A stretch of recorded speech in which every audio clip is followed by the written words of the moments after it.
there we go. Oh, mine said failed to go live. Oh, well, mine says it's live, so Okay, we're live.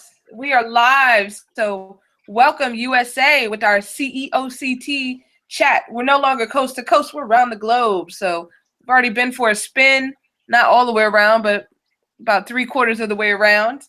So now we're back here. So Yes. We have a couple of people that we sent invites to, and some more that are asking to come in. Let's see if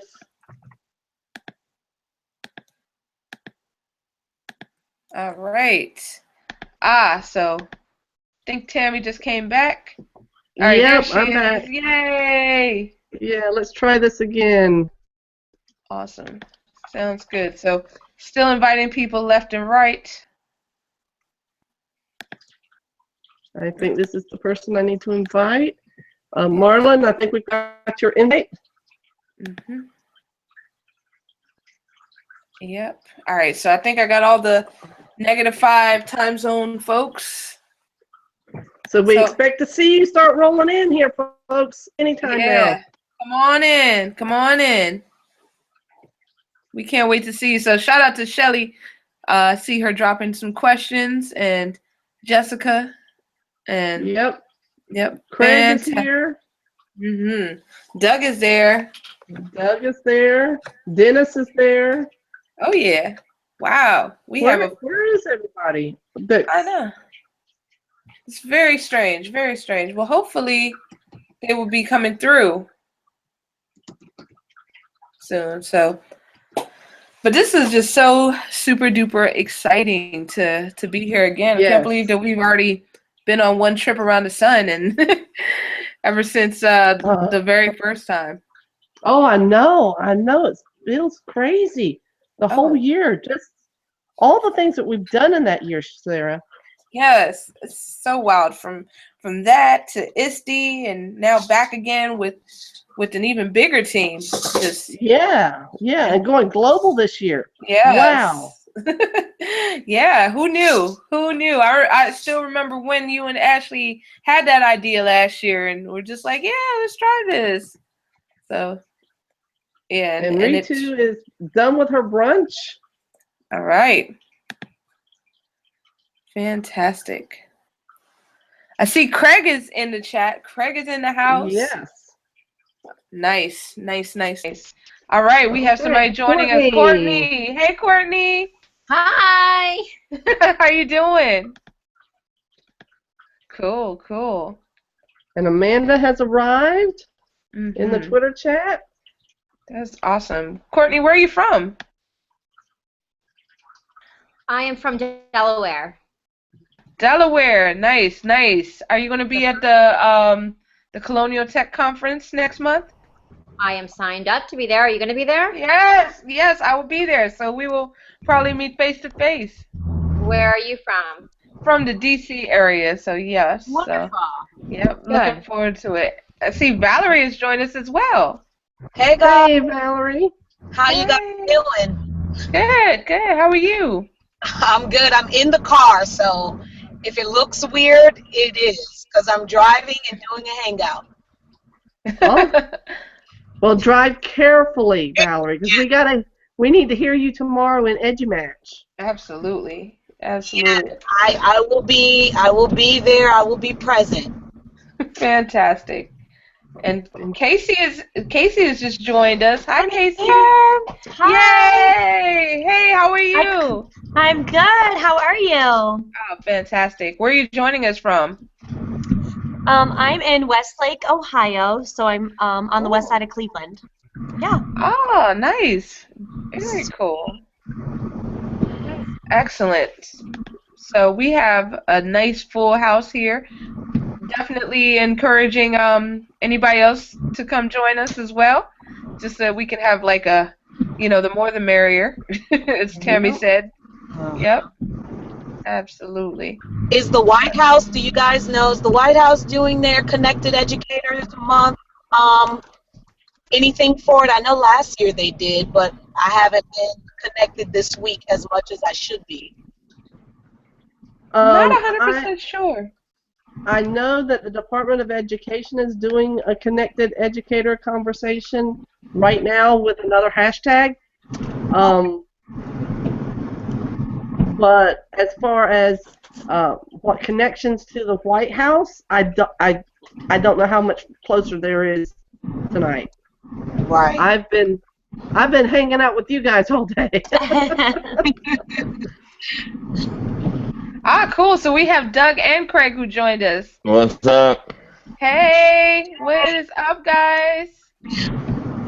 Not much. All right. So why don't y'all just I don't think Doug and Craig and Valerie, you said where you're joining us from. So I guess whoever wants to go first. I don't know. I'm joining you from the basement of my house, which is just north of Delaware in Pennsylvania, and definitely looking forward to the chat. I've read the questions like 60,000 times, so I think I know them by heart already. Nice. I'm joining you guys from my car. I just went through the city of Snellville, Lawrenceville, and now I'm entering Loganville in Georgia. That's dangerous, Valerie. You do a lot of. You seem to be doing a lot of multitasking. But my eyes are on the road. I always enjoy our conversations, you and I. Yes. All right, and Craig, what about you? I jumped into the Hangout just because I figured I would. And I am in California. It's 5:07, and this is one of the earlier times I've ever gotten home. And so you see the little pair in the background. I'm in my kitchen right now. Oh. The computer off to the side, participating in the chat at the same time as well. I see that somebody is still in their classroom. I am still at school. It's a little ridiculous. That's bad. Are you in the Eastern time zone? Who, me? Yeah. Yeah. Wow. Yeah. So I left to get dinner and came back. Yeah. So I just Okay. I knew I couldn't do this at home with my 3 little kids running around, so I figured this would be an easier place. Oh, awesome. Our connection this time of night too. Yeah. You must live very close to the school. I do. I'm very blessed. It takes me about 12 minutes in the morning with stopping at Starbucks. Sweet. Yeah. Yes, sweet. Sorry, I have a tendency to laugh loud. Sorry. That's too funny. Oh man, but it's so good to see all of you like on here. Like this is just amazing. They dropped the first question. I did see that. Yeah, I'm gonna try yeah. and answer it. Mhm. I Yeah. told you, I memorize them. What does it mean to be a connected educator? There you go. Yeah. Yes, I want to What give does a it mean? special shout out to Educator. Dennis Sharan, who is helping us with those questions online tonight. So those are dropping because of him. So thank you, Dennis. Great. Yeah, and also Shelly Vora is Mhm. also so fantastic. So guys, what does it mean to be a connected educator? I got my definition from you, Tammy. Of course, I take everything from you, Tammy, and I just use it for my own. I think that's the biggest definition of a connected educator is that you can take things from other people and make it your own. Yes. See, Craig, I just start the sentence and you finish it. It's perfect. And we're not even limited to 140 characters or less. That's right. Well, what was it? A couple of years ago, Justin Ion and I had a conversation about collaboration and how we don't call it stealing from someone else. We call it involuntary collaboration. So it became icing, like icing on the cake. IC, involuntary collaborating. But yeah. Yeah. I was thinking that you were going to go ahead and toss in another acronym for education because we just need more of those. Yes, we don't have enough letters. We need the alphabet soup. It's rather tasty. I figured I already answered questions numbers 1 and 2 in an earlier chat this morning. Were some of you able to jump in earlier in the day? I've been in and out all day. Okay. Yeah. I was lurking for a little while, but I actually had to I work. actually thought it was going to be a little bit more active, and then maybe that was just me thinking that was going to be the case. In other words, that like right around 8 p.m. where it is that when we went across to Eastern and all the way to Pacific, that people were just going to kind of jump on in. But I guess other chats are happening right now too. Well, we're pretty for beginning of our conversation, first 10 minutes. The Twitter feed is moving along nicely. Yeah, I got about 6 Delaware people out there. Yeah, and this is the biggest Hangout group we've had all day. Yeah. That's awesome. Yes, Eastern Seaboard. Well, we are the best. Sorry, Craig, but we are the best. That's East Coast bias. You guys just adopted me. Well, Craig, you've already been to Miami Device, so you're already a Floridian. I'm an honorary And no one Floridian.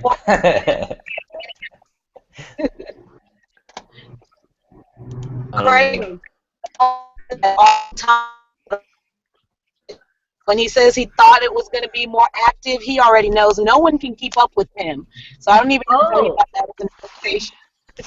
But I have it on video record this morning that Craig Yin said he needed to go get some sleep. Yes, that was an epic moment in Sarah Twitter saw history. it too. Yeah, I I was so proud of that I could be there for that moment in history. I think I That's caught a it great for time. 15 minutes. Yeah, when Craig Yin said he needed sleep, wow, the planet Mind stopped blown. moving. Yes, I think I stopped moving. screenshotted it. We're all That's going funny. to do the blog about where we were when Craig went to sleep. I can try to go to sleep right here on air if you'd like me to. Kind of doze off every once in a while. And then people will call you narcoleptic. Jason Wigmore online is just saying that connected educator is one that uses digital and face-to-face means to communicate, reflect, and grow as an educator. I think that is I love that part where it is that he's saying it, reflecting and growing. Yeah. And then I also love the part where it is that he somehow also managed that face-to-face component too. I think that's one of the biggest things. In other words, when I actually meet someone face-to-face that I've known interacted with online, I'm going, wow, this is something where it is that when I went to a big conference over at Q annual conference over in California, and like I'm just walking around the lobby and they're like I hear my name being shouted from across the way. I'm just like, do I know you? It's like one of those moments I'm all, what did I do? Yeah, right. Yeah. But that's also That's a the moment. Go ahead, Val. Go ahead. Oh, no, I was going to say that is the joy of being a connected educator. Just to, you can. I remember this summer, Tammy, when we were going through Florida, and Tammy's like, "Well, just stop off on the side of the highway or wherever, and I'll come and meet you there." And unfortunately, we never did. But just to think, like, wow, here's this individual that we hear each other's voice through Vox, or we tweet and talk and do all kinds of things, and to know that we could actually stop by, get a cup of coffee, have lunch. I mean, it's so unreal that now I have friends in all these different states and part of the globe that, I mean, you just couldn't do that. You couldn't do that. And people are like, people in the Philippines? And I'm like, yeah, Hawaii? Yeah. Alaska? Yeah. Brazil? Absolutely. Where else? I mean, that is the power of the internet, and to learn about so many cultures. And I didn't know a thing about doggone time zones, and now I can tell you, Brazil's an hour ahead every morning. It's crazy. Yeah, the one thing I'll throw out there though, because I think this sometimes gets lost in the mix, is sometimes I think it's about collecting trophies, and I don't think people should be thought of as trophies. So being a connected educator is about pushing yourself and finding those people that will push you, and not collecting trophies and saying, I have this person, or I got a retweet from this person. I mean, that doesn't mean crap to me. It means who can push my thinking and make me a better person for my kids. So I need to find those people, and I think to me, that's the power of connecting, because those people aren't necessarily always in your district or even in your building, And as a principal, as a single principal in a building with no one around me to challenge me other than my own staff, and teachers don't often challenge the principal, although my staff is getting better at that. I need to be challenged, so I need to find those really good people out there that'll do that, and not collect trophies. Well, and I think that we ask that of our students, so why can't we ask that of ourselves? I have tables in my classroom to constantly make them work together and challenge them to think outside of our community. But I need to do that, because we have to model everything that we expect of them. Yep, absolutely. Yeah. That's Doug, I'm so glad you don't consider me a trophy. I actually 3D printed you, Tammy, and I just put you up there on my trophy case. Oh gosh, there is not enough. There is not enough plastic to print this. Okay. That's too fun. No, Tammy, you're my biggest. You're my biggest trophy on the top shelf. What are you talking about? No, that's just because I don't put up with you getting a big head. That's all. Yeah, I just don't want my head chopped off and then mounted somewhere in somebody's room. Yeah. That's the part I don't want. It does look like question 2's dropped as well within the chat at this point. What is question 2? Okay, Doug, question. you're on. What's question 2? You want me to tell you question number 2? Why did you start trying to connect with other educators? Why do you continue to stay connected? Sounds about right. I think this might be either year 2 of truly being connected, or maybe year 3 tops. For you, Craig? Yep. I gotta say it's gotta be 3. It's been a little over 2 years. Yeah. Oh, really? You're thinking it's been 3? Yeah, because I'm gonna go look at my blog. Yeah, you were around when I first hit the scene, and that was 2013. So Really? Yeah. Have you only been around since 2013? Yeah, I've only been around since 2013. I think that there's a difference. Sad. Someone look at the difference between when did we start Twitter and when did we consider ourselves connected? Those are two different questions. That's definitely 2 different questions. And then I started Twitter at one point, but I didn't use it for educational purposes or even connecting. In other words, I started it and then it's then I felt I figured it out a little bit more. I'm looking up the post right now. I blog posted about it in July of 2013. What? No way. July 2013. Blog posted about what? I'm sorry. Taking the plunge into Twitter. So was that the first time you got on Twitter? That is the first time that I got into Twitter within this capacity and actually started using it for this purpose. When did Twitter start? 2007? 2006. I remember I had an account back in 2006. I was following Flavor Flav and Real Chance of Love. And That's awesome. That's awesome. She was finding her peeps there. Yeah. All the VH1 horrible mess. So I guess that would be 2 years and 2 months. Wow. And a lot has happened in such a short time for you. Definitely. Well, that's because Craig jumped in with both feet. He didn't lead into the deep end. He dove head first. Exactly. Ever since the beginning, that is just so super cool. Okay, I'll so tweet it out there. if you're talking about blogging, my first blog post was October 2012. Okay. So I know I was on Twitter before. No, maybe I started blogging first. I may have started blogging before I may have followed some people, but not really connected, He also doesn't make me a connected educator. That makes me a telling educator, a sharing educator, but not necessarily connected.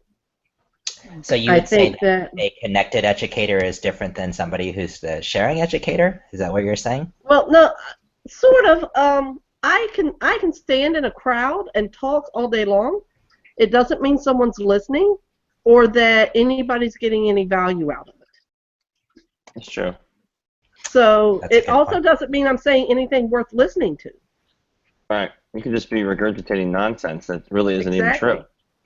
Actually, let me find the mute button for you. Yeah, right? But Well, I think that's the problem. I think that's the problem too with being connected sometimes. Is sometimes things get passed around that it's you know what? Some of these pump the brakes on that idea, because that might not be a good idea. Just because somebody who has 20,000 or 30,000 followers says it doesn't necessarily make it a good idea. The smartest Right. people aren't the people who have the most followers. The smartest people are the people that do the hardest work. Bottom line. And if you're not working hard and you're just pumping stuff out. And Oh, now. We'll edit that later, Doug. thank you. Thanks. Tammy knows I sometimes get a little fired up. That's 3-second delay, right? No, I think that that's one of the things, though. In other words, we're very passionate about what it is that we are doing. And so I think that that's one of the things that is with a connected educator is that you often see that within the Twitter sphere, where it is that some people are very much, I don't necessarily say it's opinionated, but they do have their opinions about what it is and how it is towards different topics. I love question. I'm sorry. I was going to say, I love question 3. It's how has being a connected educator changed your pedagogy? That's a good question. I don't think I've answered that one yet. I'll think about it. Yeah, I definitely need to think about that one. Well, number one, it taught me what pedagogy means. I seriously, guy, I in Florida, to teach at a high school level, you have to have a subject area degree. You not necessarily have to have educational background. So even though I had a minor in education, my math degree did not give me pedagogy. That's something that I've had to pick up on my own over the years. And I've picked up so much more of it in the last 4 or 5 than I ever did trying to do it without being connected. Yeah. No, I agree. I don't know. To me, Twitter, or if we're talking about Twitter in particular, it to me is always a sentence starter. And that's all it is. It starts my sentence, and then I have to finish it and write the rest of it. But without that sentence starter to kind of model for me what I need to do, I sometimes get stuck in minutia. My wheels start spinning, and that when I need a thought or an idea or something, I oftentimes come to Twitter just to kind of get a start. And then from there, I can reach out to other people and other things and go from there. But, I mean, Tammy, I'll throw stuff in our group all the time about, what do you guys think about this? And I may only get one response. But it's enough for me to kind of keep the wheels moving in the right direction. Or change them entirely. Well, that's true. That has happened quite often. Yes, I agree. But that's the important part. You're open enough, and we're all open enough, everybody in this conversation, everybody on Twitter right now, we're open enough to go, okay, I'm willing to listen to your idea. I may or may not adopt it, but I'm willing to listen. Tell me something. I think that's one of the important things is that you are able to bounce ideas off of each other, and I think that by being connected, what we're doing is we're sharing some of those things that are happening within our classrooms, and then we're also sharing how it is, and ideally we're sharing how it is that some of those things are not quite working within our classrooms and looking for solutions to be able to fix it. And then so when those solutions are pedagogically sound, that's where it is that we're headed. We want to make sure that we're doing what's right for our students. It always comes back to that. And I think it also, being connected, the concept of things that are swirling around in my head may also be swirling around in someone else's head. And I'm finding those loose pieces to the puzzle. And I guess if you compare it to magnets, we kind of find each other and then we can solve that one loose piece. I just couldn't do it with it. And I find Craig, who has the he's the yin to my yang, and now it all makes sense. And so that's what literally connecting does. And I can't remember whose book it's in, but he talks about the ideas of creativity and genius, and that's what it is. You got to find that as that missing piece to your puzzle, because now it all makes sense. You didn't know where to go with it, how to make it work, but someone else has another piece. And so for me, it has definitely opened me up to a whole nother world, a whole nother way of thinking, a whole nother way of instructing my students. And many of you know how I've vented about, just even looking at how my own children are instructed by their teachers, and how I want them to be just as open as I am, and I know they're probably not there yet, but I knew that I was probably there at one point where they were, and so being connected is a whole nother world, and I'm glad that I'm in this space. Yeah, I couldn't agree more with that. I was just kind of talking in a different group with some other educators about like people who are not necessarily who are not connected, and how you can see the kind of the difference sometimes, like from when before someone is connected to when they are connected for some time. And don't get me wrong, because there are some phenomenal teachers out there who are not connected, but think about how much even more brilliant they could be if they did get connected. So yeah. Can someone be too connected? I was going to say, from the standpoint that they let that connectedness take over, where it is that, does that kind of make sense? Yeah, I agree, Craig. I was going to say, sometimes you can be so distracted all the time by your connections that you never actually dive deep into anything, and you actually don't become an expert of anything. You just kind of dabble in a lot of stuff. I think that's where the trophies that you were talking about earlier also come in. You get so focused on who you're connected to sometimes that you lose track of why you connected, or whether it's a two-way street or not. Right. I think it's hard to maintain all of those connections that you do have, and then especially as that PLN continues to grow, and those connections continue to grow. Sure, there are some new people that come on into your circle per se, and then yet, how many people can you truly really interact with? Well, Yeah, I think that's the one where it is that it's a tough balance, where it is like I always want to encourage those people that are newer, for instance, to a chat that I participate in. I always look to see and try to interact more with those that are newer to the chat, and then yet I also want to interact with those people where it is that push me, that challenge me, that kind of, in a way, speak my same language, if that makes sense.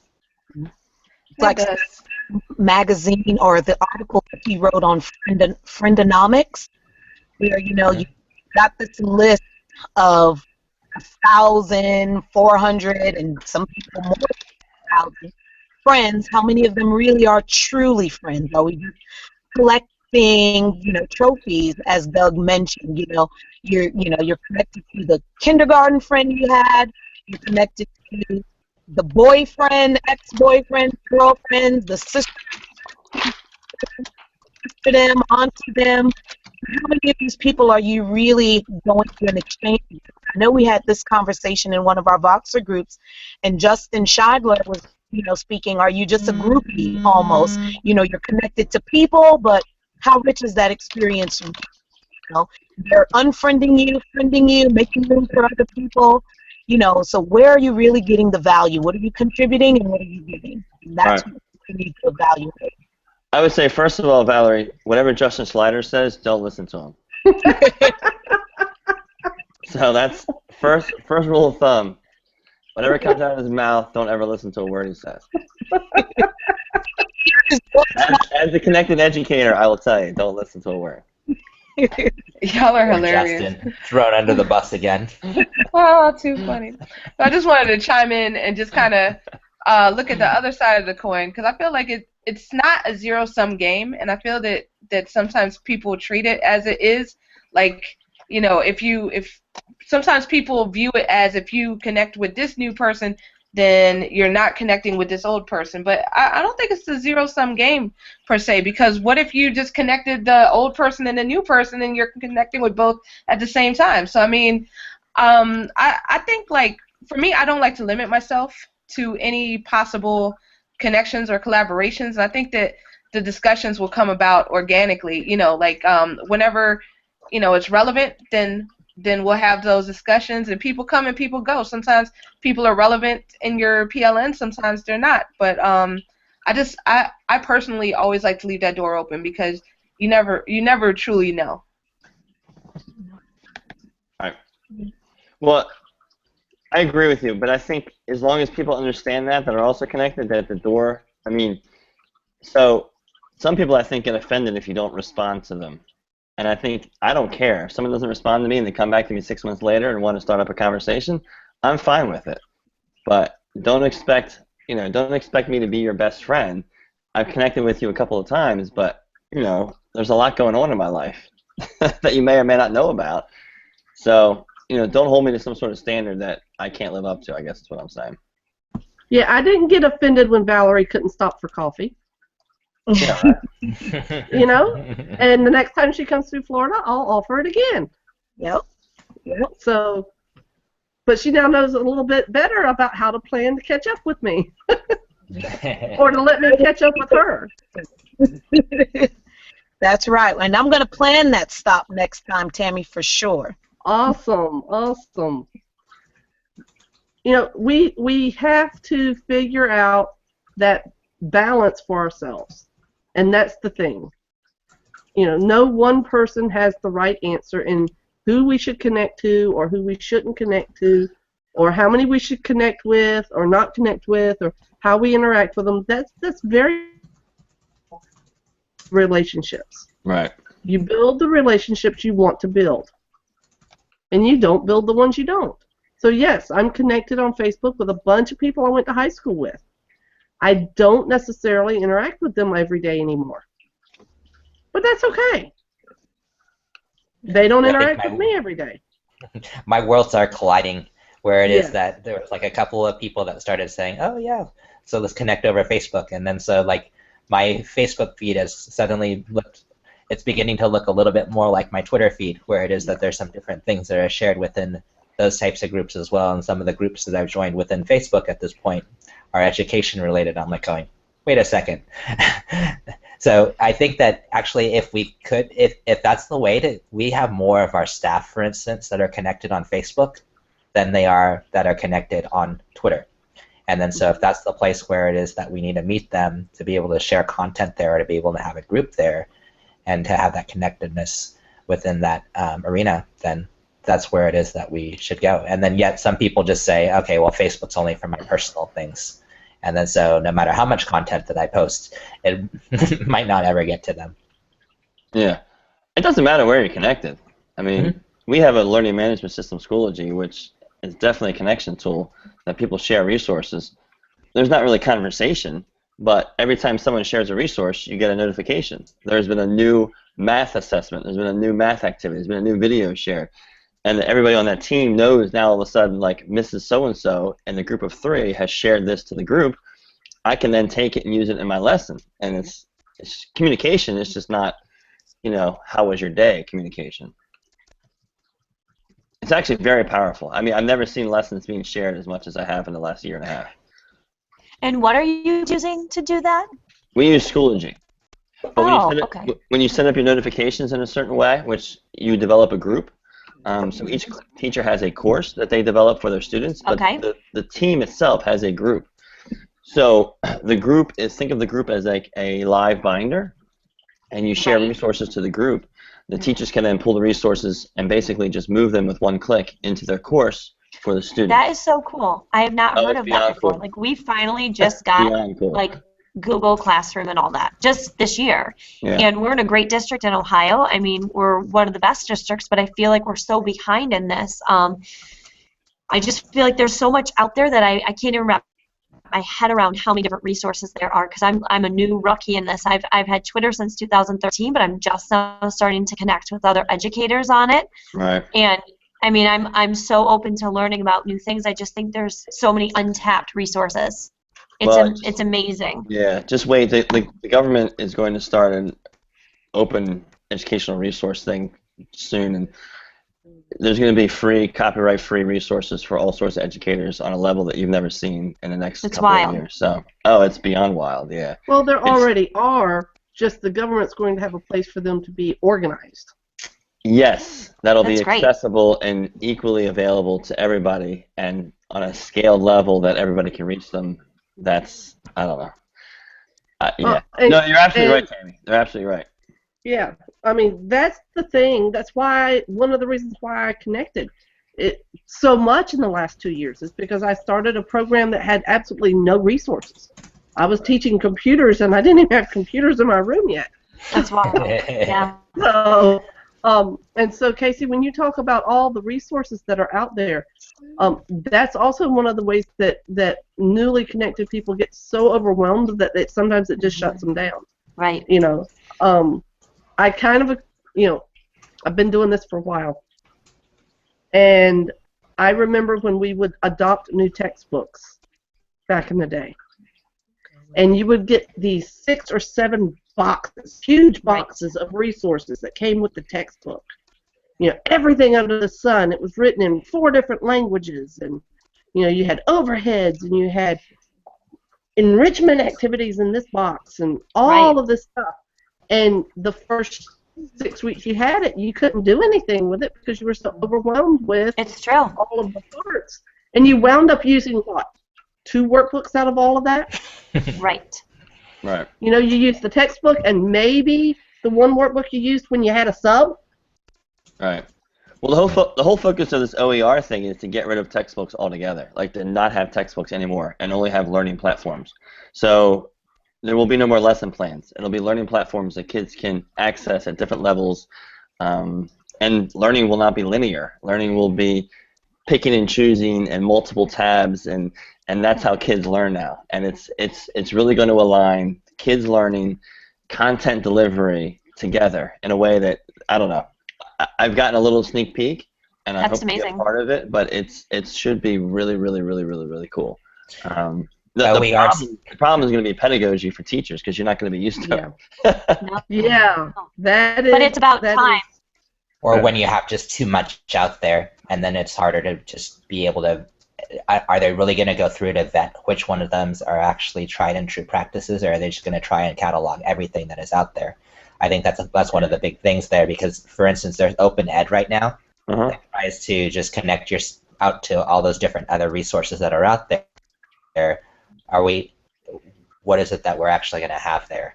I think that's one of the bigger things. OER, for those that are listening out there, stands for Open Educational Resources, and then so I can toss in I'll toss into the chat Open Ed as well, just to toss it on out there.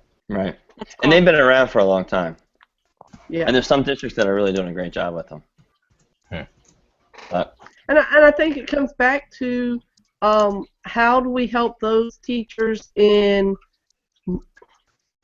my zone of their career who are starting to look at retirement dates. I don't want that rumor out there. I'm not looking at retiring anytime soon. But people in my age bracket are. And one of the reasons that so many of my age bracket are looking at retirement dates because they see what's coming and they're turning new things. And that's so sad to me. But you know what? We've got to do it. When I started, and 5 1/4-inch floppies, and then we went to 3.5 or 3.5? Those little hard ones that if you were really cool, you got the red, green, and yellow ones. And then we went to thumb drives. We've been on thumb drives for a while, and now we're in the cloud, and and so it's just incredibly overwhelming, even at the rate of change that's happening in education. Well, even something as simple as electronic grade books. Remember when those first came out and people thought, I can never do this, I need my paper grades. And now everybody who's been in this business, teaching over 30 years is using the electronic grade books. Yeah, no, I agree. Electronic grade books are awesome. I can't do this by hand anymore. We adapt. Writing the 50-page IEPs manually. Oh gosh, yeah. Sometimes like, what? Writing out 20 goals for a kid on paper, and now it's a matter of a click of a button, and customizing those goals. Just unreal. Yep. My mother-in-law was a teacher for 30 plus years in the same district that I'm in now. She retired about 10 years before I started in the district. And I remember the first time they got a dot matrix printer to print out IEPs. And I remember her going, "Oh my gosh, this is so great. The parent can have a copy right then." Yeah, yeah. I remember those. Those things are old school, and they took forever. They just spotted up the paper. Just Yeah. oh yeah, that was the noise right there. That we used to grade when we wanted to grade multiple. Is it called the easy grader that you would actually slide the little cardboard from left to right to get a score? Oh my Oh my gosh, yes, y'all are killing me right now. Okay, You feel old, Sarah?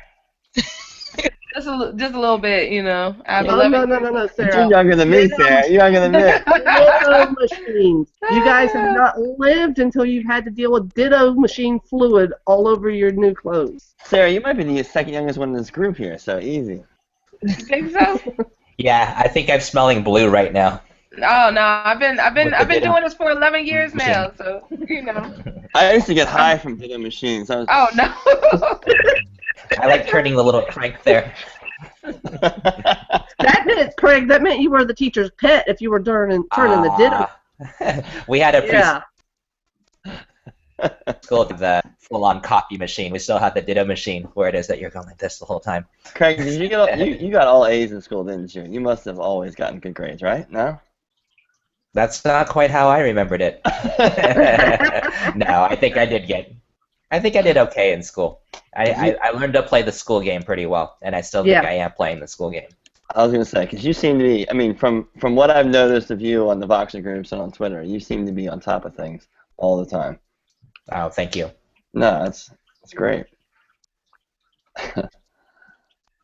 Yeah, Craig, and I think you're right. So many of us learned how to play the game. I didn't learn how to study until my junior year in college. I didn't. I had no clue what that meant. High school for me. Is studying the most important part of school? Is that what we should be stressing? Well, for me, studying was the same thing as learning. I really didn't feel like I learned. I wasn't pushed while I was in high school, middle school.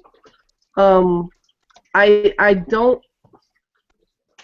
I know that being a first generation college graduate, my family didn't know what to expect for me. So nobody taught me how to study. Nobody guided me. The teachers assumed I knew how because I was making A's and B's, mainly A's, Doug. Yeah, I know you did. Yeah. But it wasn't until my junior year in college before I hit a course and I went, oh my gosh, I don't know what they're talking about. I don't understand this at all. And had to figure out how to study so I could learn. I think one of the biggest things probably with college is that hey, to realize, yes, I need help and figure out, yes, is there a way, whether it be working with other students or whether it be going to the professor, whether it be going to the TA, and just saying, and just taking that step back and not being overwhelmed by that moment. Right. And it would be much better to have them establish those skill sets at elementary school, in middle school, or even high school, rather than trying to establish those types of habits later on when it is that there's so much more going on there. Yeah. And I agree with you because I've done elementary and then now up to high school, I could see where the difference happens, especially in the middle grade, where it just drops off. And by the time these kids are socially promoted, pretty much, and they come to us at the high school level, I mean, they're lacking so much, and they're so needy and so dependent, where they think me typing up a list of topics that we've covered called a study guide will really help them through anything. So you guys, the most important thing that you can get as a study guide is the notes that you've taken. There's no one cheat sheet that I could put together for you that's going to help you really know anything. If you have not even taken any notes, which, by the way, they don't know how to take because everything they want to write down verbatim, they don't know that you can shorthand or draw pictures instead of words or use symbols and arrows. They're just like, wait. So you've got to wait for kid A to write it, whose writing speed may be faster than kids B. I mean, by the time I wait on 20-something kids to write notes, forget about it. The bell is ringing. And so what have we really accomplished here? And so they're so needy, so dependent. They're lacking so many skills that, they think that when they get to college, the professor is going to wait, show me a PowerPoint. What do I write here? Fill in this blank. Is there going to be a study guide? I mean, it's such a disservice. It's such a disservice. And it has to start a whole lot earlier that, what do you think you should do? Yeah, and I think that the direct instruction has to happen. You have to teach them how to do it. But then, we've got to give them the opportunity to practice it and hold them to that standard as well before they exit from like, man, now you're in college, figure it all out. Online learning. Now we're doing Black student college. These kids don't even know how to compose a simple email at the high school level. We take it for granted that they know how to do these things. They're on their phones all the time, but they're on their phones texting. They're not on their phones composing emails and attaching a file and doing this kind of thing. So there's a serious culture shock that happens to these kids once they leave them. Valerie, I think you're so true there. I think you're so spot on. I was saying in one of the earlier Hangouts today that I think we do a disservice by using the term digital native because it implies skill. When in reality, when I think of digital native as someone who was born in the digital age, does not necessarily mean they have the skill, but the world around them expects them to gain it. Yep, absolutely. So that is so true, and I just want to piggyback off the digital natives versus digital immigrants conversation. Then yeah, it's like when it was first introduced back in 2001, it was pretty revolutionary, and I mean I really it helped to put a lot of things into perspective, but it seems like people kind of stick to it too much to the letter. And I've met some like 65 and 70-year-olds who navigate and use technology to like its fullest potential, like educators like us, 65, 70 years old, and to me they are digital natives. Like the age isn't really a factor, and like you were saying, Tammy, on the flip side, and Valerie, how you were saying also, then our students, they might not know how to necessarily use technology in an educational sense. So they have some digital immigranthood in them at their ripe young ages as well. So. Yeah. Absolutely.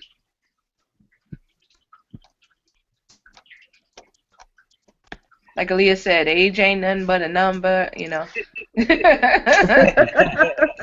I'm so glad of that. Oh my gosh. Sarah's starting to sing now. Yeah. Yeah, it's past 8 o'clock. I just keep on trying to talk when my microphone's muted. Question 6 did drop in the chat. It says, how will you connect with educators or celebrate Connected Educator Month? I think we connect with educators all the time. I don't know if it's something special. I know. That's by what I was. keeping my device charged. Oh, but I'm always thinking about that because it's like, what makes October any different than any other month? Why is it that this is so much that we're saying that this is Connected Educator Month? And does that mean like all the other 11 months that we don't necessarily have things that are connecting us? I think it's kind of nice because it starts out the school year. You get your feet wet with your school year and your kids, and then once you get the year, you're off and running. I think it makes it a little easier to ease your way into connecting with other educators. But I'm being part of the Global Read Aloud, which is starting next week. So I've actually connected with 2 educators around the U.S. To read with my 4 regular ed classes. And then with my gifted class, we're actually Skyping with a 2nd grade class to do the children's stories, the read aloud children's stories to them through Skype. So I'm just trying to connect with a school in my community, but also then around the United States. Very nice, very nice. I think that you're right. This is the time of year where we've started to get to know our kids, and this is also the time of year we've heard some people in some of the Voxer chats start to talk about they're already tired. And so connect, because you've done all these really great things, and then now what? And Connected Educator Month is a great way to help stay energized as we go into the fall. Initiating some newbies during this month. If you think about it like fraternities and sororities, we should be pledging teachers or more people and welcoming them into the fold, so to speak. Those of us that are here and we do it year round, it's kind of like the same thing. Some people say, Black History Month or February. Well, is that the only time you're going to talk about African American inventors? That should be an integrated part of the curriculum. Hispanic Heritage Month, well, no, that shouldn't just happen in the middle of September to October 15th. We should be talking about contributors and innovators all throughout the year. Celebrating that, just specifying 30 days to celebrate them. So I don't know. So maybe Connected Educator Month should be getting new people in and helping them, join us on this journey that we're on as well. I agree. Yep. Samantha Bates, I don't know if you guys follow her at all. She put a blog post out today about Connected Educator Month, about making sure you connect to the person down the hall. And make sure you make a phone call to someone that you haven't talked, to an educator you haven't talked to in a while. And make sure that you continue those connected practices, and it's not just about Twitter. I think that so many of us find that one or two platforms, and that's it for us. And we also have to break out of that. That is also a box that we need to break out of. So, I don't share my phone number with a lot of people because I don't need to. But at the same time, I do try to reach out to people that I haven't heard from in a while and say, hey, are you doing okay? How's the new school year? What's going on? My phone's charging, otherwise I'd give you a call right now, Tammy. Well, that's okay, Craig. That's okay. I'm sure Doug will call me in a minute. I'm calling right now. Prove it. Pick up the phone. Are you? Really? Dare you? I'm just going to box you. Tammy. Yeah. Yes. Who can I call? I'm going to call Mommy. That's what I call her. I don't think so. I may be older than you, but I'm not that much older than you. Come on, Mommy. Answer the phone. Hello. I don't have Doug's number. You know what, Craig? If Tammy was in the room right now, she would totally punch me in the face. That's how connected you guys are. Yeah. Well, and I haven't known Doug quite a year yet. What are you talking about? I haven't known you a year yet. Really? No. Oh. I really only met you after EduMatch and that other group that formed, that side group that we formed. That's really how I got to know you. Well, we may have tweeted, but I didn't get to know you until we started having those conversations. Well, I already reserved that. I already reserved that room in the Poconos with that heart-shaped. No. No. I'm going to be nice, but I'll probably explain that one to you later on Vox. It's like 6 feet off the ground, bubbles everywhere. Oh, so you've got a room for you and your ego? Oh, I had to unmute for that one. That was good, Tammy. That was good. Yeah, yeah.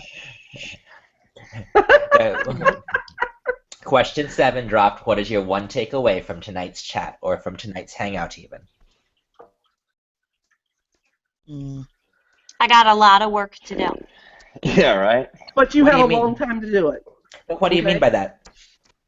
I just mean that, like, I've just started this process of becoming more connected, and I'm just realizing that there's so much out there.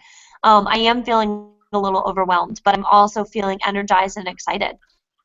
Yeah, I think that you just kind of have to always remember to be grounded from that standpoint that, sure, there is so much out there, and then yet you don't have to do it all. In other words, Right. You're doing the global read aloud, and you have so many different types of things that are going on with that, but you don't have to use every single possible tool that is out there with those kids. Just choose some that you're really comfortable with, that you're really excited about. Give it a try, and then reflect. Is it working? Is it not working? Just like with that box of textbooks and all those resources. Right. You're not going to use all of them in one lesson. Oh my gosh, that would be insane. Right. So, you just take the steps that you take, and each step builds your foundation to the next one. So you don't have to build your house tonight. Just build your foundation. Yeah, I keep telling myself, don't work harder, work smarter. Yep. It's going to be there tomorrow. It'll be there tomorrow. Doug, who was it that said Uh-huh. the person that's working hardest in the room is learning the most? I don't know. But you and I have used that phrase a lot. I And know. I think it was like, Winston Churchill or something. I have no idea. Okay. But, don't let bringing the new tool in be the thing that makes you work so hard. Right. Let your kids learn with your kids. Oh my gosh, when they see you as a learner right along with them, your relationship becomes something else. And they come in and go, hey, guess what I did? I learned how to do this last night. Yeah. Let them show you. Right. You don't have to do it all. My favorite piece of advice to give teachers when I give feedback, and I give this, I haven't so much lately because I don't have that many staff. I only have 18 teachers, or I actually have 22. But long story short, people would work really hard, and I would say to them, I would ask a question. I would say, you know what? Are you tired at the end of the day? And they're like, yeah, I'm exhausted. I mean, how tired are you? I'm so exhausted, they would say. And I say, because you're working too hard. Like, you are working way too hard. The kids need to be working hard. You drive them, but they should be working. You are way too tired at the end of the day. You should be leaving with a smile on your face.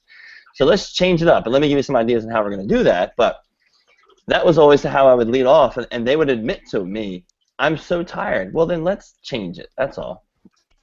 Because Like that. the kids, yeah. It's a great way to start the conversation because it loosens it up. It makes them laugh and agree and, whatever. I mean, kids need to work, not the teachers. Teachers do all the work at home planning. That is hard work. During the school day, the teacher should leave the school at the end of the day feeling refreshed and happy and smiling. And if they ready are, to come back. and ready to come back. And when they go home, they work their ass off. But whatever. Beep. That was not as bad. I actually said that today in class. It was an accident from the standpoint that I was supposed to say, where's Dad going with that axe? Got it. Ooh. Mr. Yin said axe. Somebody just didn't enunciate very well. Plus, the print in that the little page that we had run off was really, really small. Just blame it on the global connection, Craig. Just blame it on the global connection today. Yeah. I think Doug helped me establish that might be my best takeaway from tonight is that being a connected educator has allowed me to work smarter. So, here I am, 9 p.m., sitting in my car in the garage at home, and I'm not totally burnt out from the day, because when I go into work, the kids are the ones doing the hard work, because they're the ones that need to be exploring, digging deeper, being active, not me running around like a chicken with my head cut off. They need to be. I just need to be there to oversee and facilitate and be able to push them to think a little deeper. But my work should be easy. I should be able to just sit back and kind of relax. And so I think for me, that is my biggest takeaway, and that's what being a connected educator has helped me to do. All right. Yep, guys, this has been an awesome hour. We are moving into, what is this, Central Time Zone now? Indeed, Central. Central. Sarah, do we have anybody new that we need to add to the conversation tonight? All right, I'm going to go ahead and handle those invites right now, but the conversation, keep the combo going, y'all. Great You convo. guys, hey, don't think that because we crossed the time zone we have to stop talking. I'm going to go ahead and drop out and then just go ahead and see if I can find some food, some substance to go ahead and eat, and then be helping Jessica with the mountain chat, Awesome. time zone chat, and then also with the Pacific time zone chat. And it looks like there's some other people that are jumping in there as well, and it looks like the questions pretty much are dropping on themselves in there, but I'll just try to facilitate that conversation a little bit more. It was good talking with everyone. Yes. Have fun. I'm going to go home for the night. Please do, Casey. Not that we don't want to talk to you, but being I'm at school tired. at 9 o'clock at night is, yeah. Yeah, it's That's not a good dedication day. for you. Yeah. Hey, But when you wake I up needed tomorrow, Casey, and you're still excited about the conversation you had tonight, then think to yourself, I really am a teacher. I will be excited in the morning about our conversation tonight. Thank you so much. See ya, Casey. See you, Casey. Bye-bye. That's right. All right, I'm going to head out of here too, folks. Who's left? Me, you, and Sarah? Valerie, are you still with us? Yep. Me, you, and Sarah. All right. Is that what I I was think going Valerie has. Valerie, I don't know where Valerie is, but All right. Doug, I'm glad you joined us. Oh, come on. You know I always mess things up. No, you did a great job. Yeah, we loved having you.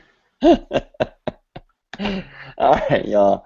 I love you. I'll see you in a little while. I'm sure. Okay. All right. I'll talk to you in the morning. Awesomeness. I hope Thank so. you. All right. I'm going to get somebody to keep me awake on the ride to school. Right. Same. Love you, ladies. All right. Love you back. Bye. All right. Bye-bye. All right. So it's just you and me again, but the new round of invites have been sent out. Awesome. Yes. And if anyone is on the Twitter chat or lurking and watching us, then feel free to just, hit us up on our Twitter handles if you want to be added to the combo. Love to have you.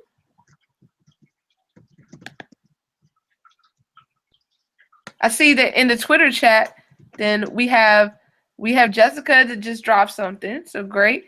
We have Dr. Oh, I need to zoom this out. Oh my goodness, my eyes are getting bad. That's Dr. I don't want to pronounce that and do it wrong. Yeah, me neither. Me neither. Keister? Yeah, that's what I was Keister? going to say. Dr. Keister. So, yes, we love seeing all of the great combo going on the hashtag. So, Shelly. Gotta get out and do the Storify now. Gotcha. All right, I'm going to hold down the fort. But I'm not going to leave. I'm just going to look away. Oh, okay. All right, cool. I've got my Chromebook. Yes, indeed. Yes, you and me. We're both multi-devicing it today. Yes. Yeah. So just listening and learning, and at the same time putting together this presentation for tomorrow. Oh, well, I found out today that on Wednesday of next week, I will be training the entire school in Google Docs. Ooh, oh my, that's probably a big staff, right? We have about 45 or so. Oh wow, Yeah. So you're going to be training them all at once?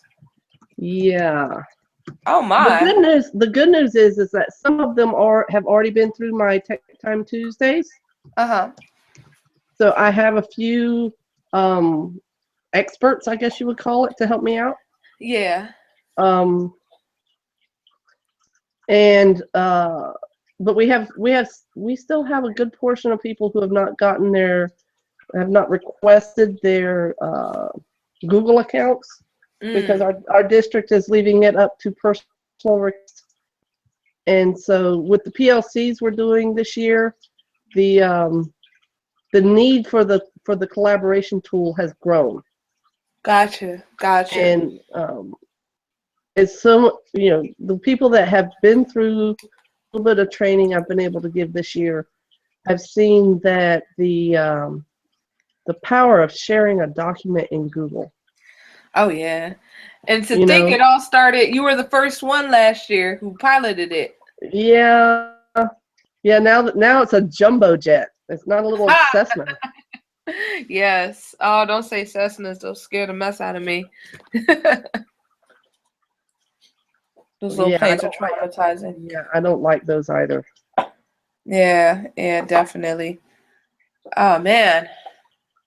So the invites have gone out. Perfect. They'll show up in a minute. They'll show up in a little while. Sounds good. Hello to Chris. So glad to see you on here. Yep, fantastic. So he is on the hashtag CEOCT. All right, and Jessica, I see you. See you, Jessica, and Craig. So great stuff, great stuff. So I guess now while we're waiting for folks, if y'all don't mind me, well, if you, I say y'all for for one person. I'm from Virginia. I'm from Florida. Y'all can mean one. It can mean 40,000. There you go, y'all. So if y'all don't mind me giving my shameless plug for EduMatch, then Sarah, I expect you to give a plug for Edge, and it's not shameless.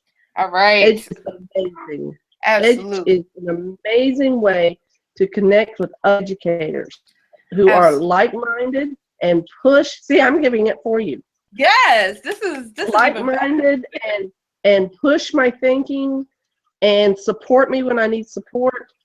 And I will say I am very pleased with the fact that we don't have we have a wonderful group on Voxer who supports each other without, oh, how shall I say this, without hogging the conversation. Okay, we share and then we hush and we listen. Yes, absolutely. And I love that. I absolutely love that. Absolutely. So, yeah, same here.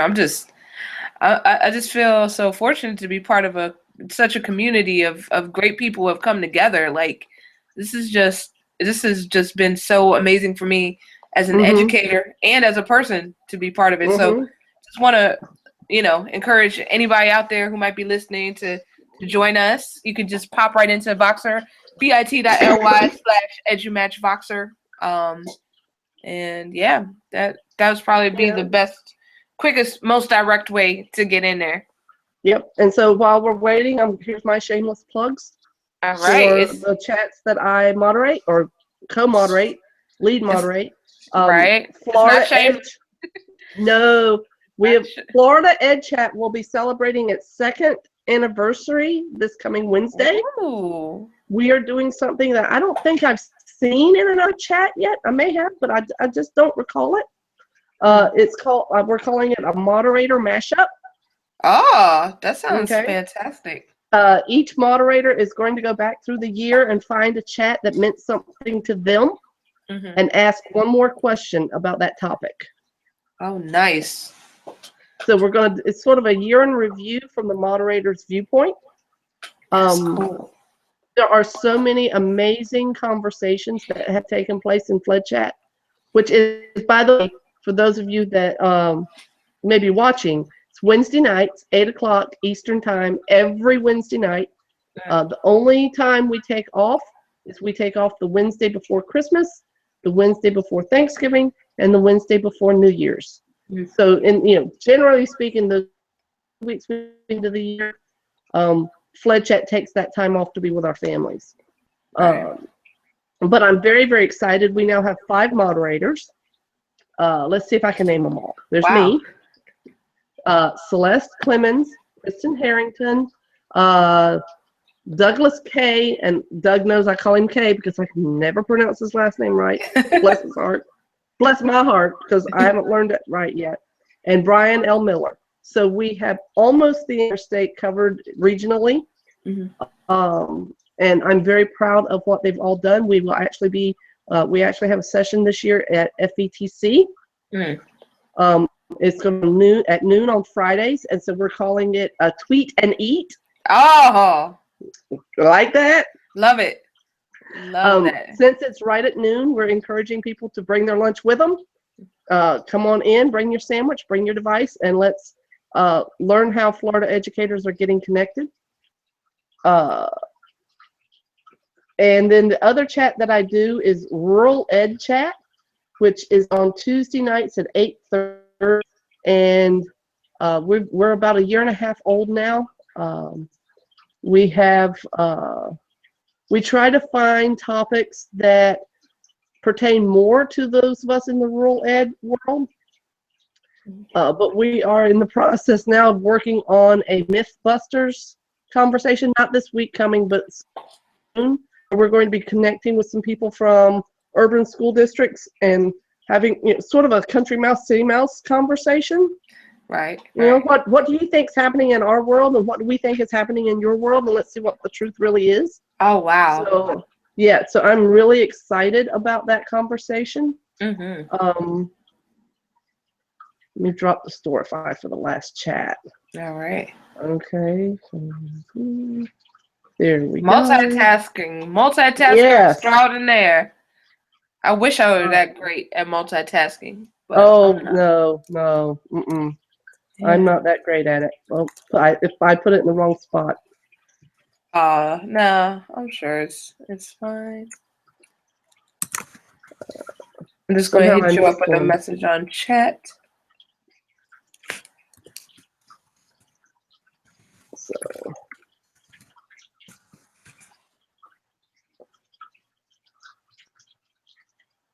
I agree. Yeah. Cool. Oof. Man, but what a day this has been so far. Oh my goodness. Let's see. Somebody was asking a question about who's moderating this one. We have several that were moderating this one. Including the person that asked me the question. Oh man.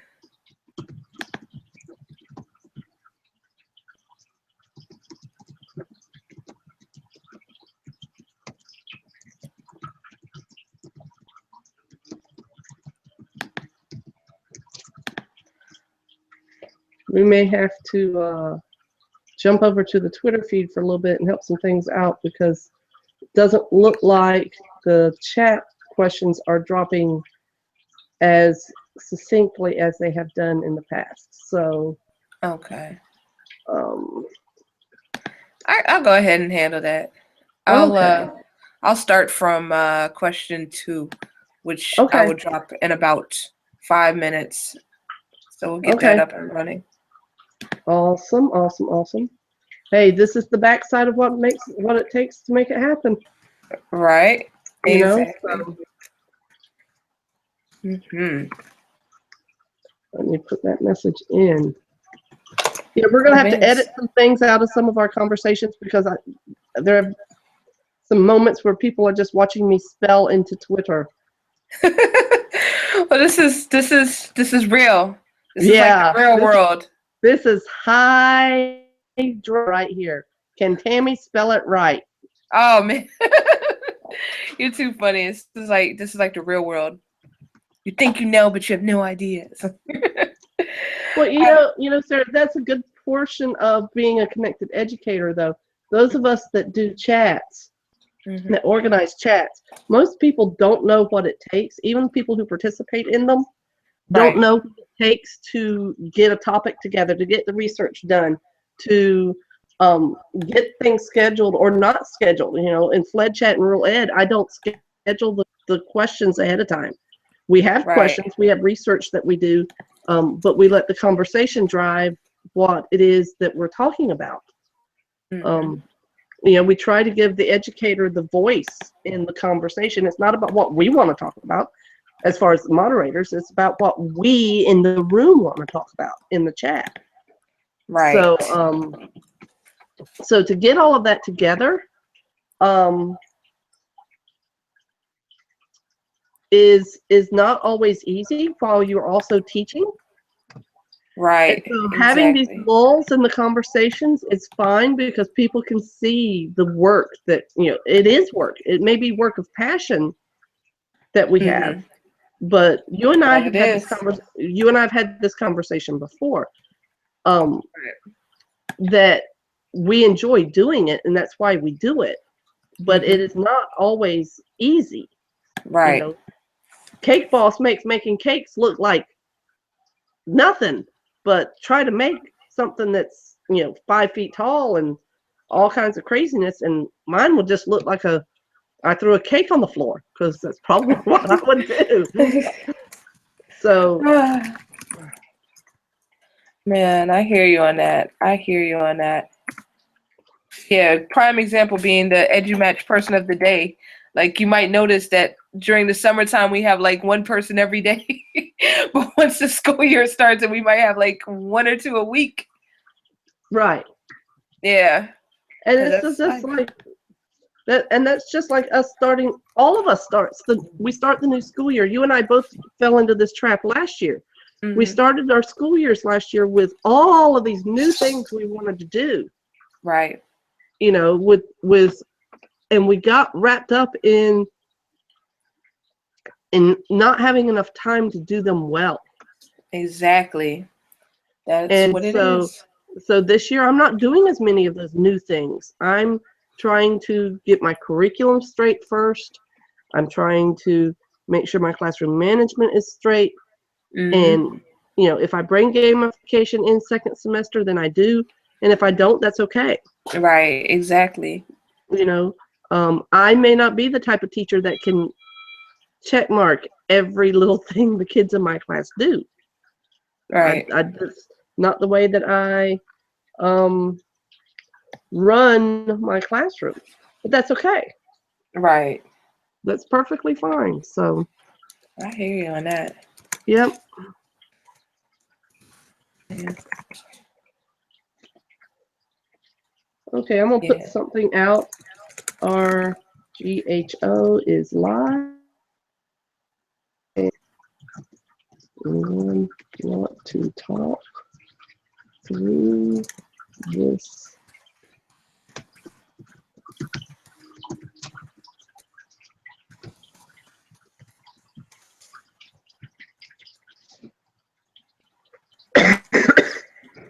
Oh, hope you're not getting sick. No, this is sinus. This is this is allergy. Oh, okay. Okay. Florida has Florida has maybe 3 weeks of fall max, Mhm. and we're right in the height of it right now. Yeah. I And hear you. so we have ragweed down here right now. Um, lots of things putting out their seeds and their spores and to hibernate for the winter. Right. And so all of us with allergies are just ugh. So Right. but I am going to step away and take care of some of that for just a minute. Right. Same. I'm gonna take a little breakity break myself, but we're gonna leave it up and running. So if you all want to join us, then we'll be around. So we will be back in no time. So just yeah, just stay tuned. And if you want to join us, just let us know. Just send us a tweet or what have you. Chime in on the Q&A, and we will love to add you.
Hey guys, I'm back. I think we're going to have a few people join us here in just a few minutes. Um, just bear with us as we get this time zone rolling. Appreciate it. Okay, guys?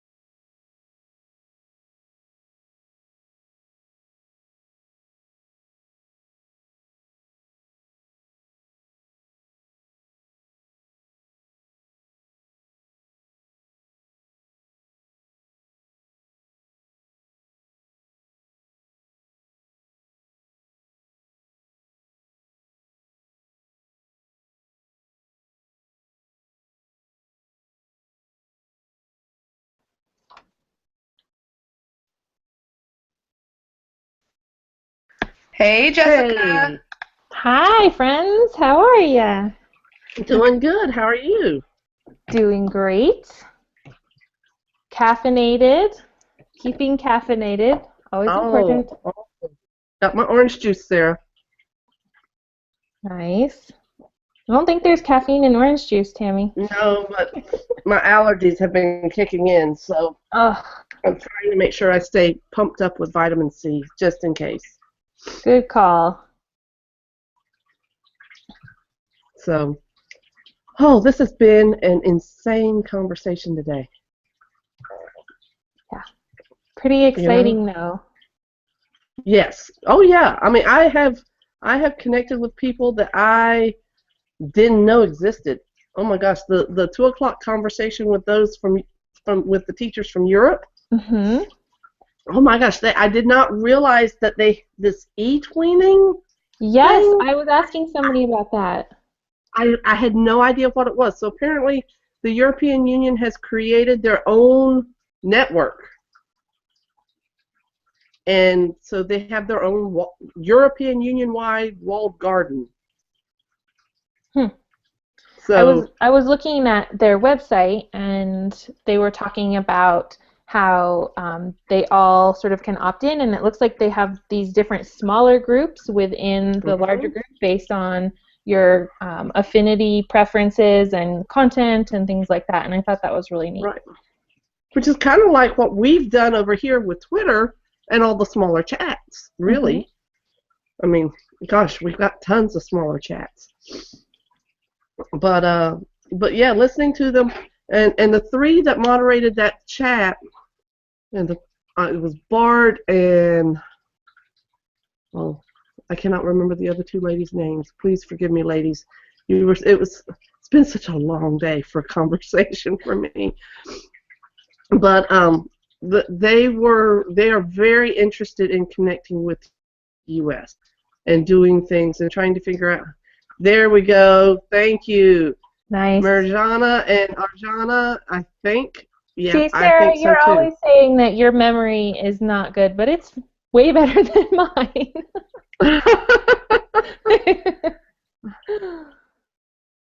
But they're ready to connect. They feel like that there's this void, this separation. And it's more than just an ocean. And they're ready to know. Um, they're ready to connect and try to figure out how to get the classes connected and doing real world conversations. And they know that it's going to have to probably be asynchronous. And apparently they have a 10-day session class or some sort, and want to try to get more U.S. educators involved in it. So, I expect to hear more in the future as they are planning out for the next one. But apparently it forces collaboration within the groups. That's really interesting. Yeah. So I was very, very excited to hear how that went. Well, and it Been seems interesting. like the European friends in my PLN are not as like I don't see them and connect with people in Europe as frequently as I do people in New Zealand and Australia and Asia. And I was thinking about that today when I saw some of them popping up. I was like, just like you said, like how have I not been connecting with these amazing educators before? But I know one of my friends is in Switzerland this year teaching, and when she was in India last year, it was so much easier to connect with her because it was about 12 hours difference, and that actually is really good because when I was going to work in the morning, I could box with her while she was, it was her evening time, and now that she's in Switzerland, some of those time zones in Europe are just close enough that we're, sort of like we pass constantly where we're one person's getting done with work and the other person's starting work, and so the time makes it harder to connect. But we should do more to think about how we can find a time or a weekend maybe to connect with someone. Right, and that was part of the conversation today, was let's find those times in which we're not connecting at school. Because it was clear that they were winding down their day, and I'm winding down my school day. So where their prime time is right in the middle of basically my lunch. Right. And as classroom teachers, we all know there's very little time at lunch to do much more than grab a quick bite and eat. So. If you're lucky, that's on a good day. Yeah. If you get the food in your mouth, that's a really good day. Yes. Sometimes I can actually just get the salad dressing on my salad. I've been there a lot lately, but yeah. I'm impressed actually that you even try to eat a salad anymore. I gave up on that kind of food a long time ago. I was always in the morning looking in my cabinets for what can I eat while I'm walking the children from one side of the building to the other. Always, I think people probably thought I ate all the time because anytime I was in the hallway, that was the time I got to eat. So people probably just saw me in the hallways eating food all the time. Like, doesn't she stop eating ever? But that was the only time I was eating. We have these great grocery stores down here called Publix. Oh, Publix. I know Publix. And they sell prepackaged salads with a tiny little fork in it and just the right amount of salad dressing. And so I put that in my little bag. I don't even have to think about it. Because if I had to think about it, it would not be a salad. Yeah. It would not be a salad. But yeah, I mix it all up, and then I've got this bowl that I walk around eating my salad as I'm got my little bag of things to take from person to person to person. Nice. So, but no, I'm not normally considered a healthy eater. That's part of my problem. We're drinking orange juice right now, so I think that counts. Oh yeah, definitely counts. Yeah, drinking orange juice just before bedtime. Good thing. Dropped my phone. Oh no. Oh no, Sarah, is your phone okay? Yeah, I just got it, but it's yeah, that's why I'm worried about it. What did you get? I already know the answer, but what did you get? iPhone 6s. There it is. Oh, and I have to show. Yes, in rose gold. Ooh, nice. Yes. And do you have a cover on it now, right? Yeah, I have a screen protector and a case, so now no one can talk about my iPhone anymore. Well, we can, but it wouldn't be nice. Yes, but y'all can't get on me for my cracked screen. I put one of the tempered glass screen protectors on mine. Nice. But I thought, oh good, this will make it indestructible. It doesn't. It's just that it protects your phone, and then it has a lifetime warranty, so you can take this one off and then put the new one on. They'll keep giving you replacements. But I dropped my phone down the stairwell at work. Oh no. Yeah, we have 12 floors, and I stood and just watched it start going down, and I just said, please stop, stop. Oh my God. Through one of the banisters and down another flight, and then it finally stopped, and I can't believe it. It scratched a little bit in a couple places, but with my case and my tempered glass, it's totally fine. Thought for sure it was gonna thought it was a goner, right? I know. Yeah. So My fault for 'Cause walking around with it out, yeah, but that's the only time I have to check my phone. yeah, I got you. Just don't play basketball with it. Take it from me.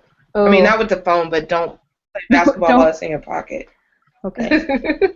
Also, probably don't play basketball with the phone, just in general. It doesn't make a good basketball. Probably, just saying.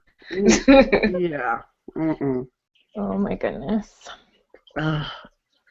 Okay, so I think I know who our one viewer is because we're making her hungry. Oh, are we? Who is our? Wait, I need to check the Twitter feed. I have to. Yeah. Yeah. Oh wow. Yeah, I know who our viewer is. She called my phone a Yeah. live phone. No. Oh man, she needs to join us. Come join us. Yeah, come That's play. what I said. That's what I told her. She should join us. Matter of fact, I'm gonna send her an invite right now.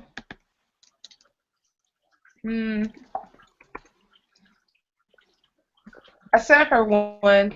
So if you're seeing this, then watch out. Your invites are coming. Your invite is coming again.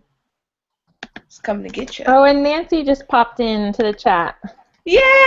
Yay! Yay! That's awesome. The LMS peep. Right. Oh, yay! Hey, Jennifer! Oh, Hey, how's it going? Good, how are you? I'm brain dead. I just finished my course, 3 hours of learning. Oh, yay! Yeah. That sounds fun. That sounds fun. So sorry to jump in mid-conversation. Not sure what you all were talking about. That's okay. Orange juice, phones. I think you're good. Yeah. Sounds good. Most of us have answered the questions multiple times today already. Are you exhausted, Tammy? A little bit. I will tell you though, when about 4 o'clock this afternoon, these muscles right here. Yeah. And people looked at me and go, "You're tired of talking?" Yeah. They knew you must have been talking a lot at that point. Yes. You know why they were hurting though, Tammy? Mostly because you've been smiling so much with all of this awesomeness that's been happening. Oh yes. Yes. Mostly smiling. It's been a very good day. Awesome. It's been a very good day. So yeah. Oh, Miss Amanda. Hey, how long have you been online or on air since your face is hurting from talking so much? The first conversation. Well, I actually opened up the first one about 7:30 this morning, my time. Wow. And we haven't had one running the entire time, but for most of the day, there's been a hangout running, and that's okay. That's okay. I've met some very interesting people. I've met some very exciting people. I wouldn't have done it any other way than the way I did it today. My kids watched most of it while we're working, and they were quiet and they were intrigued. They had some really cool questions for Marlon and Cameron over in Hong Kong this morning at 8 o'clock. And we taught them a little bit about what homecoming means in the United States. And yeah, because we're in the middle of tomorrow we'll wrap up homecoming with our annual parade around town. We have floats and everything. Yeah, marching band. Yeah. We have ours tonight. Well, tonight was our pep rally. It's called the Big Blue Raid, and we take over the stadium, and the kids have songs and dances and skits, and we crown our prince and princesses, and so it's just a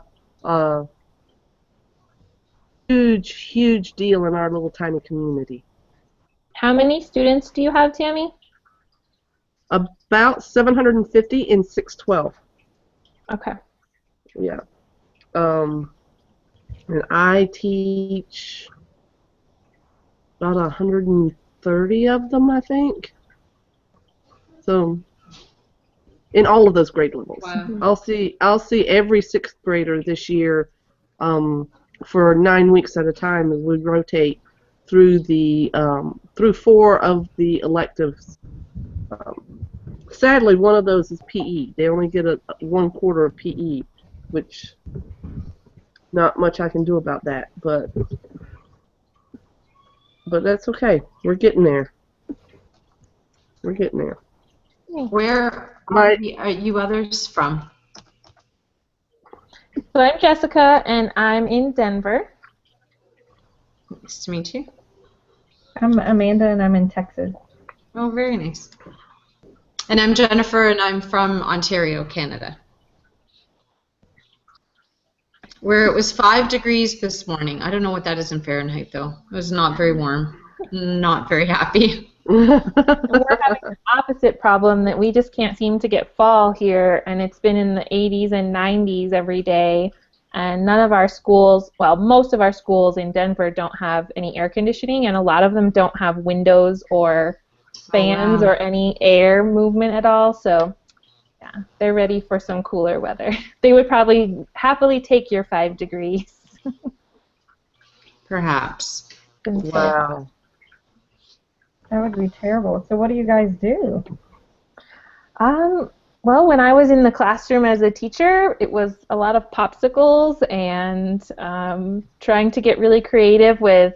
My room had windows, but the sun would shine right in, so it was knowing strategically when to shut all of the blinds and when to open the door to get the airflow and when to close it and all of that kind of stuff. So, yeah, you just kind of hang in there and hope that it gets cooler, and you play the fan game, so you turn them up really high when the kids are working, and then when you have to talk to them, you run around and turn them all off so that they can hear you, and then you go back and turn them all on again. So it gets interesting, keeps it exciting. Wow. Yeah, and I complain when the AC shuts off at 2:30 in the afternoon and school's out at 3. Mm. It's a little different, though, for you, Tammy, because it's just hot and muggy all the time, every day of the year for you. So. Yeah, North Florida definitely has a different weather pattern than South Florida. I'm at least 3 hours from the ocean, so there is no ocean breeze where I live, none. And there are a lot of people who don't think that could be true for anywhere in Florida, but we are definitely in the that central north portion where all the woods are. They haven't developed us yet. So yes, I actually live on a dirt road. People don't think we have dirt roads in Florida either, but it's which is important why we connect, because people need to know about different places. A lot of my kids don't think about places other than where they grew up. And I want them to know that there are options out there. Mm-hmm. Amy, do you do mystery Skypes? I have done mystery Skypes. I have not done one this year. We've been working on digital citizenship, which is not really digital citizenship. To me, it's just citizenship, but that's another story. And we've been working on how to use the computers in front of us. The kids think that they can Google something and take the first thing that pops up. And so we've been working on that, and I really just haven't given myself time to to find places to mystery Skype with yet this year, to be honest with you. But yes, I have mystery Skyped in the past. And the kids always love it, and they always want to do more of it. And the problem is when you have 6 classes, trying to find 6 different places to mystery Skype in the same day so that so none of them feel slighted is sometimes a little difficult. I have had the hardest time getting people to buy into the idea of mystery Skype. So I learned about it 2 years ago, and I showed teachers, and I offered support, and I tweet my connections all the time. And I really find, I don't know what it is, because at the end of the day, it's not that difficult, is it? You just need a Skype connection, you need a person who's willing, and you need some I would imagine maps and atlases and devices and that sort of thing. I don't get why it hasn't taken off with us. And if anyone has any ideas about how to promote it more, I don't know. I would love to hear about it. I think sometimes when I talk to teachers about it, if they're not social studies teachers, they kind of aren't sure where their entry point is and what the connections are to their content and what it is that they're doing.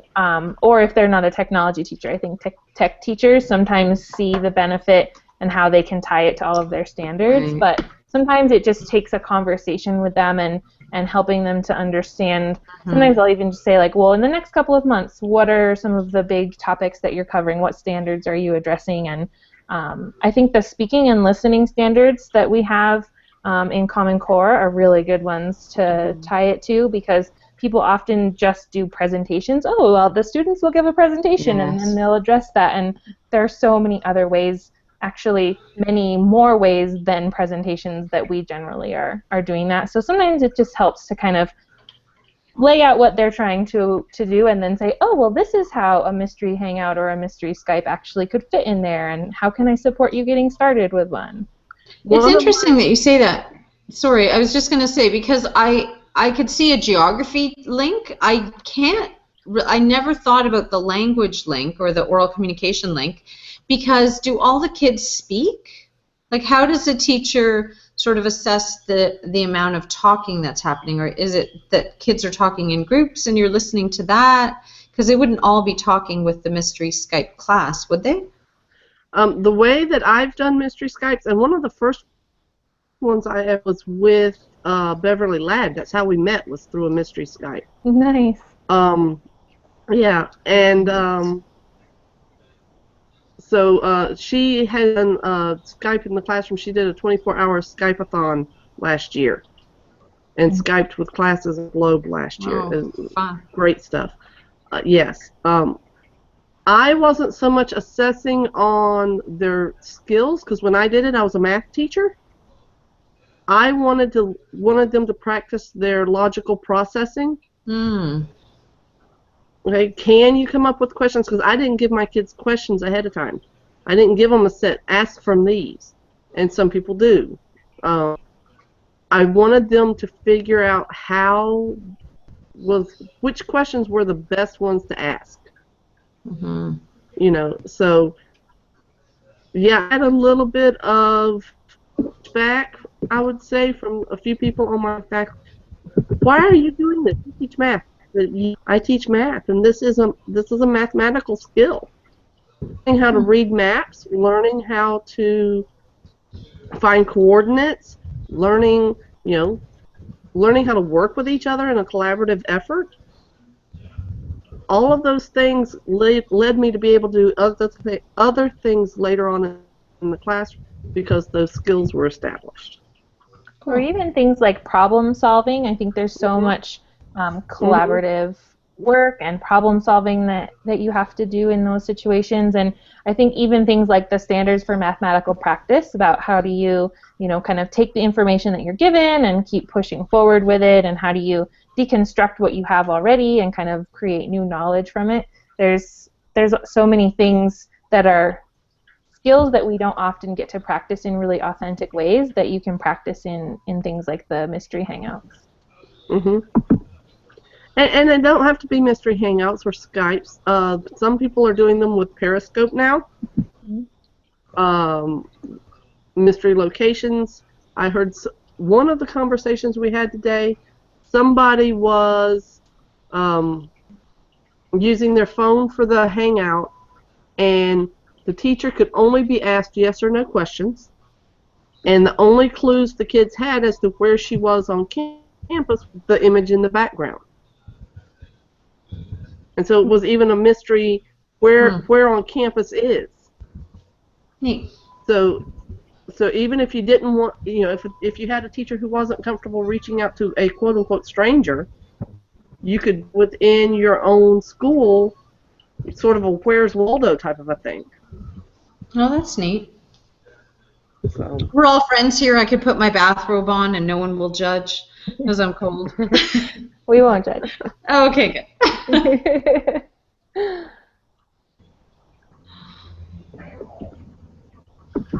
But so what are some of the things you guys have collaborated on recently? Because I'm not even.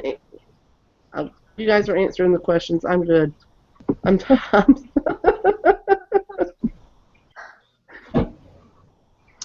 have you been doing recently? We had an interesting, so I worked with a team today, and one of the things that's happening in our board is we have an established LMS, like a learning management system. I don't know if you guys have ever heard of Desire to Learn, but it's a sort of closed environment. It's pretty robust, but it's very, very difficult to navigate. So we've got that, and the Ministry of Ontario has actually paid for us to have that, and we have paid representatives to in-service teachers, right? So we've got that happening, but then we've got Google Classroom, which is picking up momentum, and we are using Google Apps for Education as a board.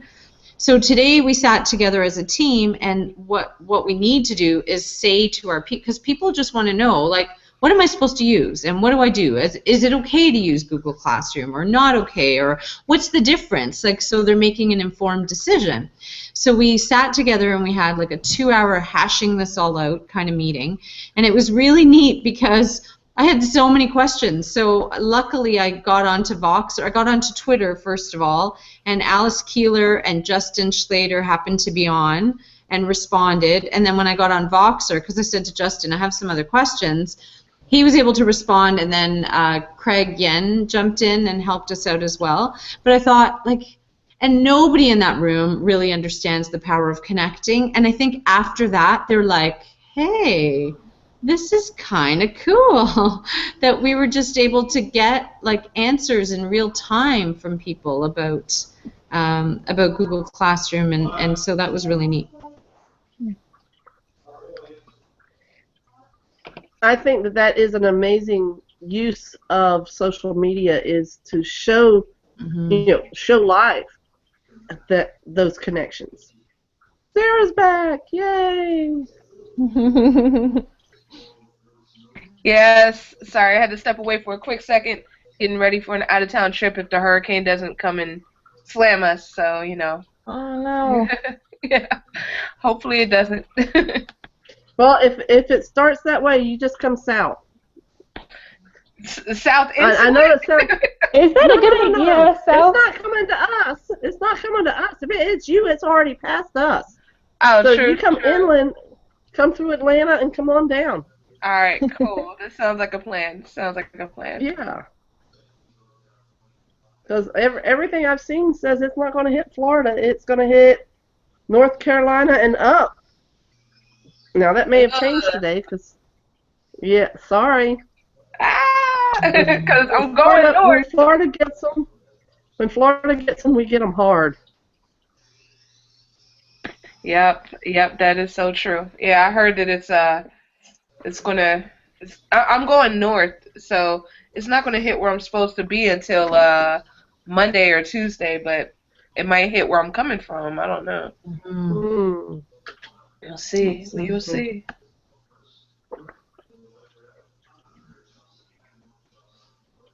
I guess we lost Amanda. Cool. Yeah, her computer died. Oh, She said. Technology. Schmechnology. No, I'm just Yep. joking. Only as good as Says- the battery says the- power. Yeah, really. There's the lady packing the drone in her suitcase. What? Right, exactly. Yeah. Walking contradiction. I hope the TSA likes that. Yeah, I'll have to explain it to them. Hopefully, y'all don't like have to get me out of airport lockdown or whatever. Mm. Do they let you use Voxer in there? Can you at least like, send an SOS? Oh yeah, definitely. I love boxing from the airplane. Yeah. It keeps the people next to her from talking to her. There you go. Exactly. Headphones. Yeah, she's talking to herself again. Don't look at her. Don't look at her. Don't make eye contact. Look She's talking to away! herself. Don't. Yeah. Don't make Yeah. contact. Oh man. That's Well, too guys, funny. I'm gonna hop off and get ready for the Mountain Time chat. I'm hoping for a big crew. We're gonna get some of this enthusiasm going to round out the night, and then Craig and I are gonna rock the Mountain Time or the Pacific Time chat out tonight too. So Well, send some of them this way. We can Yeah. have a, so we can get the, because Eastern time was really good. There was another one. Well, Marlins was fairly decent this morning. Yeah, just send some over to see if we can get some people that can do both. Oh sounds yeah, that's great. great. Okay. I will do that. It was nice to Okey-doke. see you guys. And nice to meet Nice you, to see you Jessica. Thank you, too. Jennifer. We'll see you online. Sounds Bye. good. Bye. Bye. We had a really good discussion in our course tonight about popular culture, and there was a video that they shared, and it's so funny, because I don't think I use popular culture enough in teaching.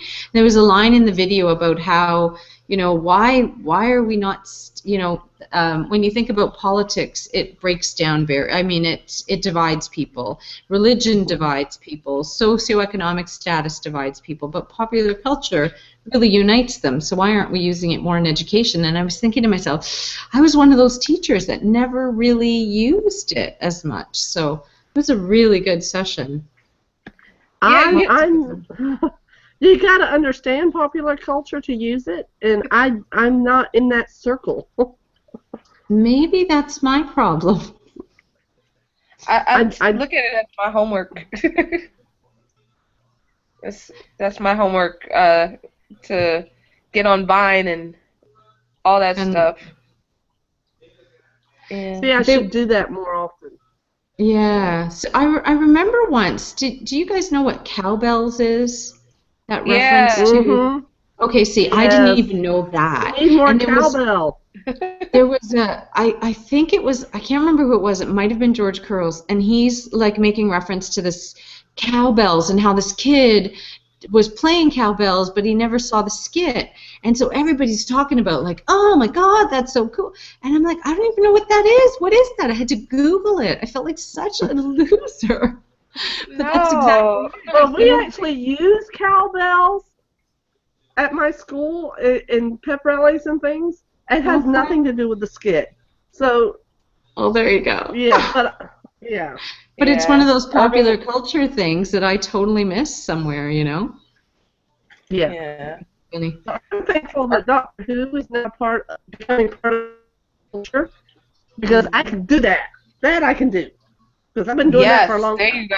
So, There you Yeah. go. but yeah, I'm not up on popular culture. I never have been. I've always been kind of in a different groove. So I get leery of using it in the classroom because I don't understand it. But at the same time, don't you think if kids, like, I mean, we were talking tonight about fan fiction, right? Like, Mhm. if the kids are interested in things, like, to be able to be flexible enough to say, hey, like, tell me a little bit about it. Because I think, Oh yeah, I yeah. think that, and then the point the video made, I can't remember, it was based on a TED Talk. I have it written down. And he was talking about the fact that we kids are interested in this stuff, and we think it's trivial, but we shouldn't. Like, we really should. This is what they value, and we should value it too. It was Adrian Hoggendorn. Mm. Okay. Yeah, it was I don't really know that cool. name. But Anyway. I will learn that name. I can put the link in here or I'll tweet it and put the CECT There you hashtag go. on there and That just say, sounds good. having a good conversation about how not cool we are when it comes to popular culture. Yes. No, I Oh won't say that. man, No, I that's think hilarious. that I'm okay with having the conversation with the student. They like showing me their YouTube videos and things like that that they found. Look at this, look at this. And I'm okay with that. But if I don't get it, if I don't understand it, it's hard for me to put it back in the conversation. It's true. Or to That even makes sense. laugh in a very authentic Uh, way. Yes. Yeah. You know, oh gosh. All right, hold on. I'll have it in a second. Just had it was on the tip of my tongue. We all just need to go to Oh, bed. Yeah, no, Urban Dictionary is like my best friend. If I don't understand something and it Ah, seems like it's it might be pop out of culture. out of yeah, out of place, and I'll go to Urban Dictionary and try to figure out exactly what it's about. And think about our ESL kids, right? Our kids who really that's an important skill for them to learn. And I think part of the reason why I missed out on so much of that is because my parents were immigrants. And so a lot of times when people were watching things, we just never did that because we were Italian. We never did the same things all the other people did, right? So Mm. So I often think about that, right? That we need to make a concerted effort to include them in the conversation, I think, our ESL students. Oh yeah, it's Mhm. relatable. My parents are also immigrants, and people still tease me today to, have not having heard certain music growing up or not having seen a certain movie. Yeah. Yeah, so definitely relatable. Yeah, no kidding, eh? Yeah. All right, well, I think I need to go to bed. Well, I have two more things to do before I go to bed. But Okay. I'm so happy that you included me in the conversation, Tammy and Sarah. Thank you so much. Well, Yeah. thanks for joining us. Hope you get another crew in now at 10 o'clock, what, Eastern time? Or whatever Yeah, Yeah. I'm time it is. sure we'll get a one or two. This is when it I'll starts tweet to. out. Yeah, I'll start sending out the invites for right now. And good luck for the conference, your conference, Sarah. Thank you so much. All right, Many thanks. Bless you. bless you. We'll see you Thank online, you. ladies. See ya. All Yes. right, see you. See you on Bye. Voxer. All right, bye-bye. All right, so sending out the next round of invites. Wait, is this? Oh, this is at 10 o'clock. So we just have two more. Mhm. Wow, this is kind of going by fast. Yeah. Kind of. Yeah. Oh man. Okay. So let's see here. The Sarah, you and I both know nobody watches these videos all the way through. Right. That's That's the true. only saving grace I have right now. You are too funny. Maybe what if they put it on like 2 times speed? That's my trick. Then they can't understand me, darling. Oh, I So can. I'm good. I've been trained. Hey, I'm getting good at listening to Doug on 4. There you go. Me too. Yes. I 4 is can't the only drive while I way. do it. I can't drive while I do it. But I Right. can. But if I'm sitting in a quiet room, like Mhm. and during planning, I can do Doug on 4 times speed. Oh yeah. Yeah, me too. I'm like 4 is the But only way to go. It's taken us a year to be able to do that with Doug. Yes. I'm team 4 all the way. Team 4X.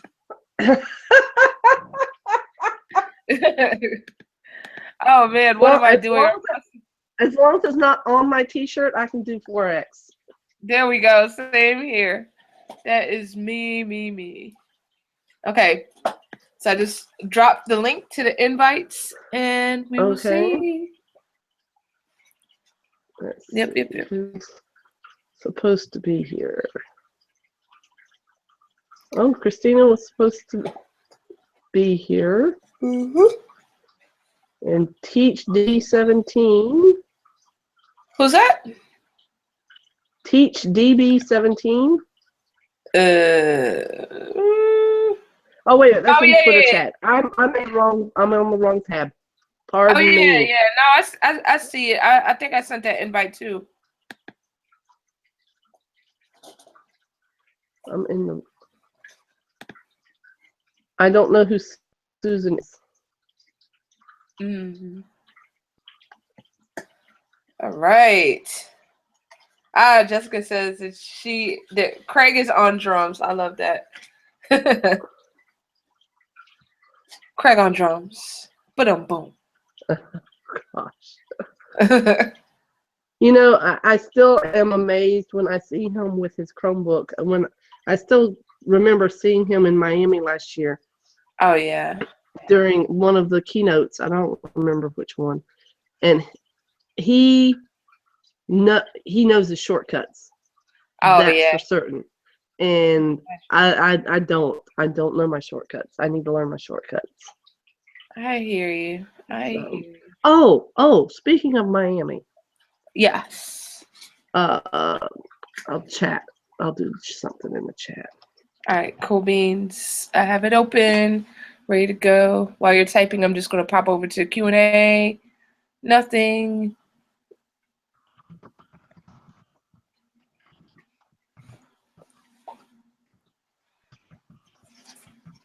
So I have to say, while you were, oh, okay, cool. Sounds like a Yeah, plan. I just wanted I wanted to confirm that with you. Okay. And I've been thinking about it lately. And I'm like, I need to get this done. Right. It's coming.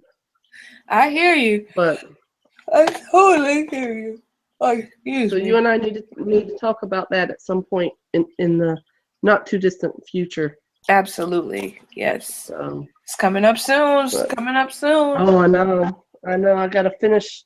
I gotta. You know how we were talking about polishing Yeah. presentations? Oh yeah. I gotta polish my presentation still. Oh, you know what? I gotta say thanks to you and thank you to everyone from tonight. Guess what's finished? Awesome. Yeah, have 7 slides about starting your own ed camp at school. Awesome. Great. Yes, thank you. Multitasking in the house. You know, one of the big topics of conversation of EduMatch has been single tasking versus multitasking. I think I'll go back to multitasking because it's apparently effective. Well, it was today. That's all I Yes, could do today. it sure was. Same here. I think the monotask life is no life for me. Just say no to monotasking. Yes. Man, kind of reminds me of that.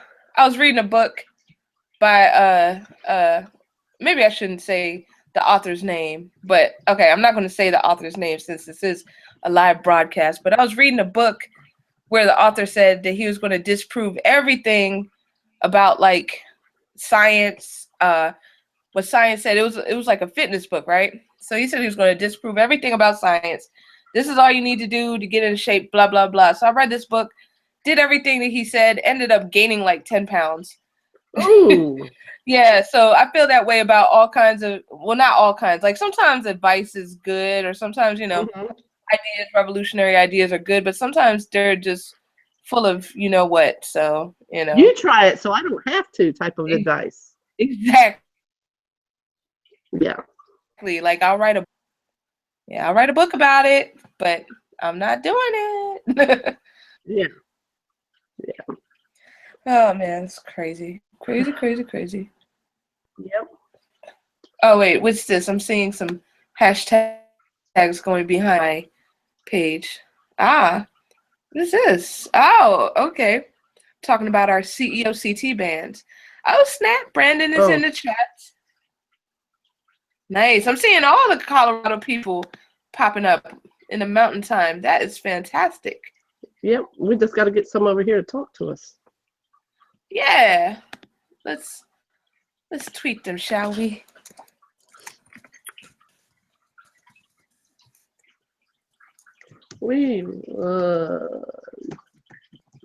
Love to have you. All right, and then what is the lovely link? There it is. Booyah! Copy and Rosie's in the house tonight, paste. Oh, yay, Rosie! which means she's up late because she's in Doug's time zone. Yes, she is. That's awesome. Insomniacs Unite. That's going to be our new hashtag. What is this? What? Oh, this is interesting. You know, you did when you start getting spam on your hashtag. I don't know why Yeah, I I'm see that not getting the same spell you're getting. Oh no, this isn't stalker, but just someone else is spamming me with like other stuff. Oh.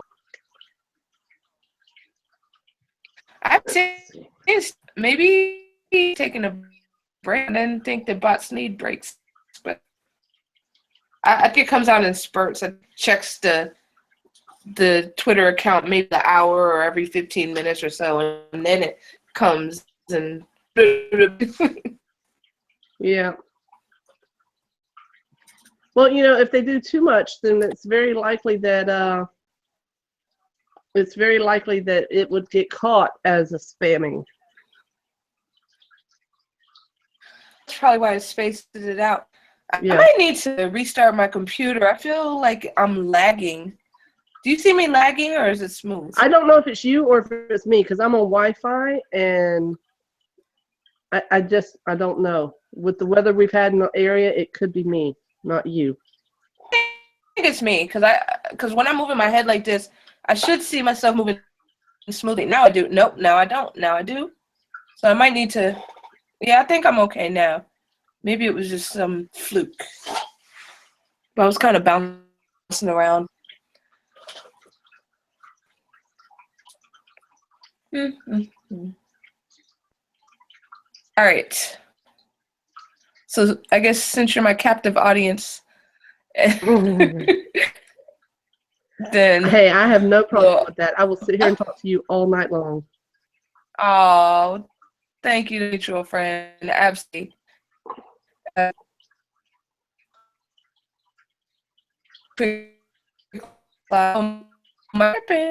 hello. I don't know if it's you or me. It's me. Do you want to go out and come in? Yeah. Okay. All right. Oh, no. No.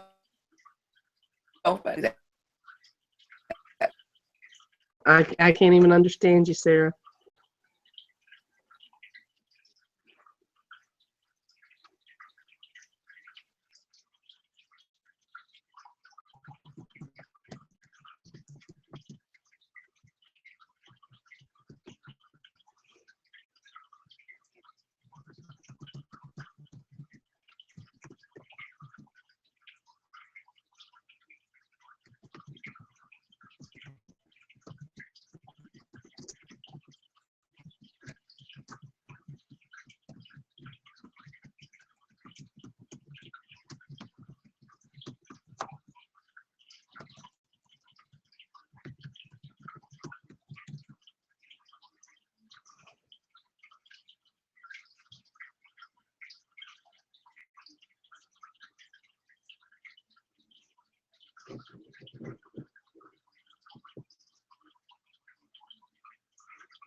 All right, finally, yes.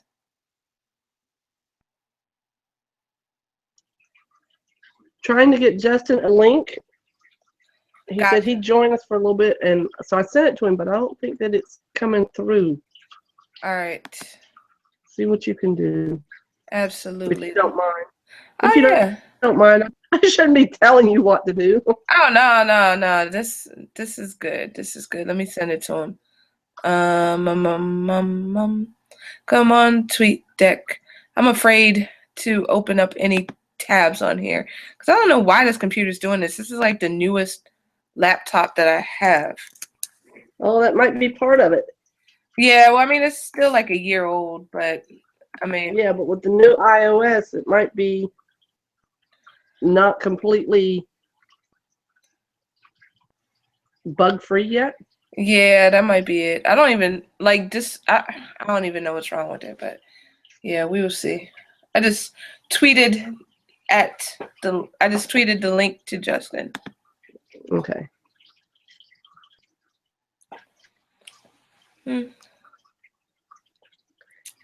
Oh, wait a minute. I can do this. Wait a second. Let's have some fun. All right, I like fun. Fun is awesome. Let's see if I can make this work. All right. I don't ever know what. Let's see. All right. And now since I've restarted my computer, then it's awesome. Like I was getting so hype when I first logged on. I was just like, yes, 8 gigs of memory. This is going to be awesome. But I guess if you have it open for so long, then yeah. Yeah. Okay, here we go. Waiting for Justin. Tick. Oh, wow. All right, let's see. What else can we do? Waiting for Justin. Oh, wait, what? Effects are not supported when caching is not available. Oh, it's probably not letting me do it because I'm on an incognito window. Gotcha. Yeah, it's not letting me. Oh, wait, you just did that or that was me? I just did that because that's what it feels like right now. Yeah, because that's the same one that I hit. Oh. Oh my gosh, now that's freaky. Yeah. I was just like, is it a delayed reaction? No. Ka-ching! I also put the sad trombone, but that didn't work. Ah, yes, indeed. Sad trombone. What's that? Laughing? That's the open mouth laughing, yeah. Ah. Can I at least, will it let me do this? No. It won't even let me like give myself a hat. It's so wrong. Oh. I know. Sad me. Oh well. It's all good. Effects are not supported when caching is not available. Well, boo on caching. How about that? All right, so I tweeted Justin the link. I don't know if he got it. Oh, man. Okay. Let's see.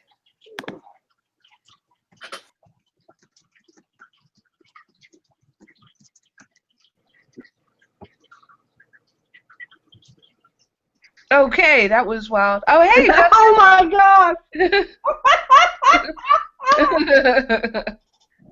That's hilarious. Oh, man. Yes, I swiped left and it took me back. And then I swiped right and it brought me back. Way back. Yes. Pick it back. So what are we doing here, people? Trying to make it to the West Coast. That's right. We're in mountain time now, so we are in Isty land.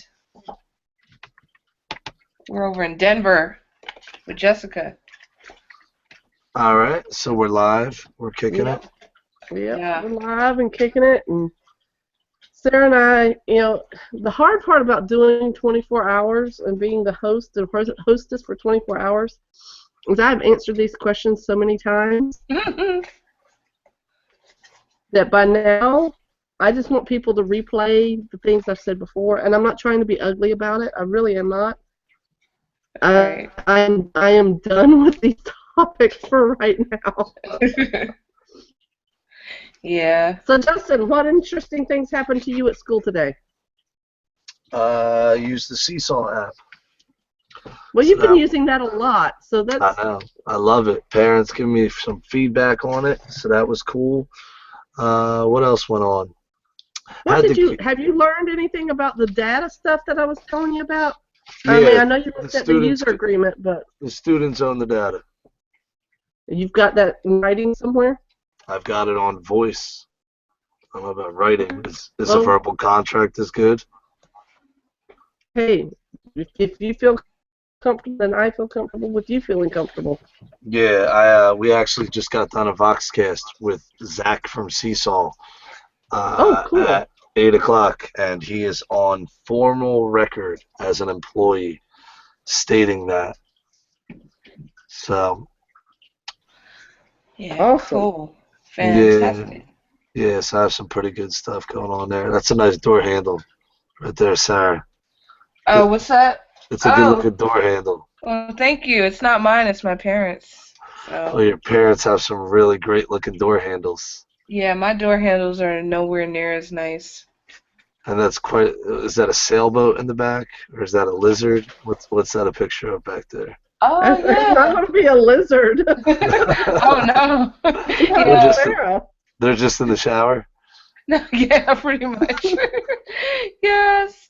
But no, this is a sailboat, and I don't know who painted it. I don't think it was my Sarah the mom. teacher painted it. Sarah the artist painted it. No, it could have been my mom, but I don't think so. I think my mom painted that. Hold on, let me turn it so that y'all can see my mom's artwork. I think she painted that one, if I'm not mistaken. That looks sharp. Yeah, thank you. Thank you. I will thank you on her behalf. Nice. She can probably come thank you herself, but I think she's watching the news with my dad. Yep.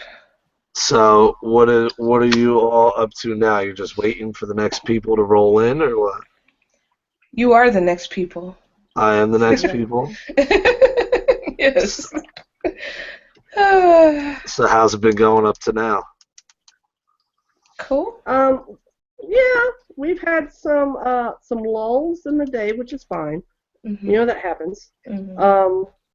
We've had some really great conversations.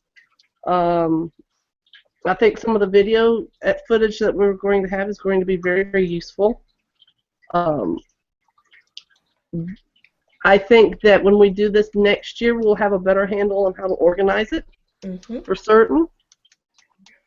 And yeah, Yay! so I think it will just get better and better. We had probably about 5 time zones total that had nobody talking anywhere. Yeah. So that's not too bad with Well, what we've done. if we can keep the data on that, and then Mhm. next year hit those areas up.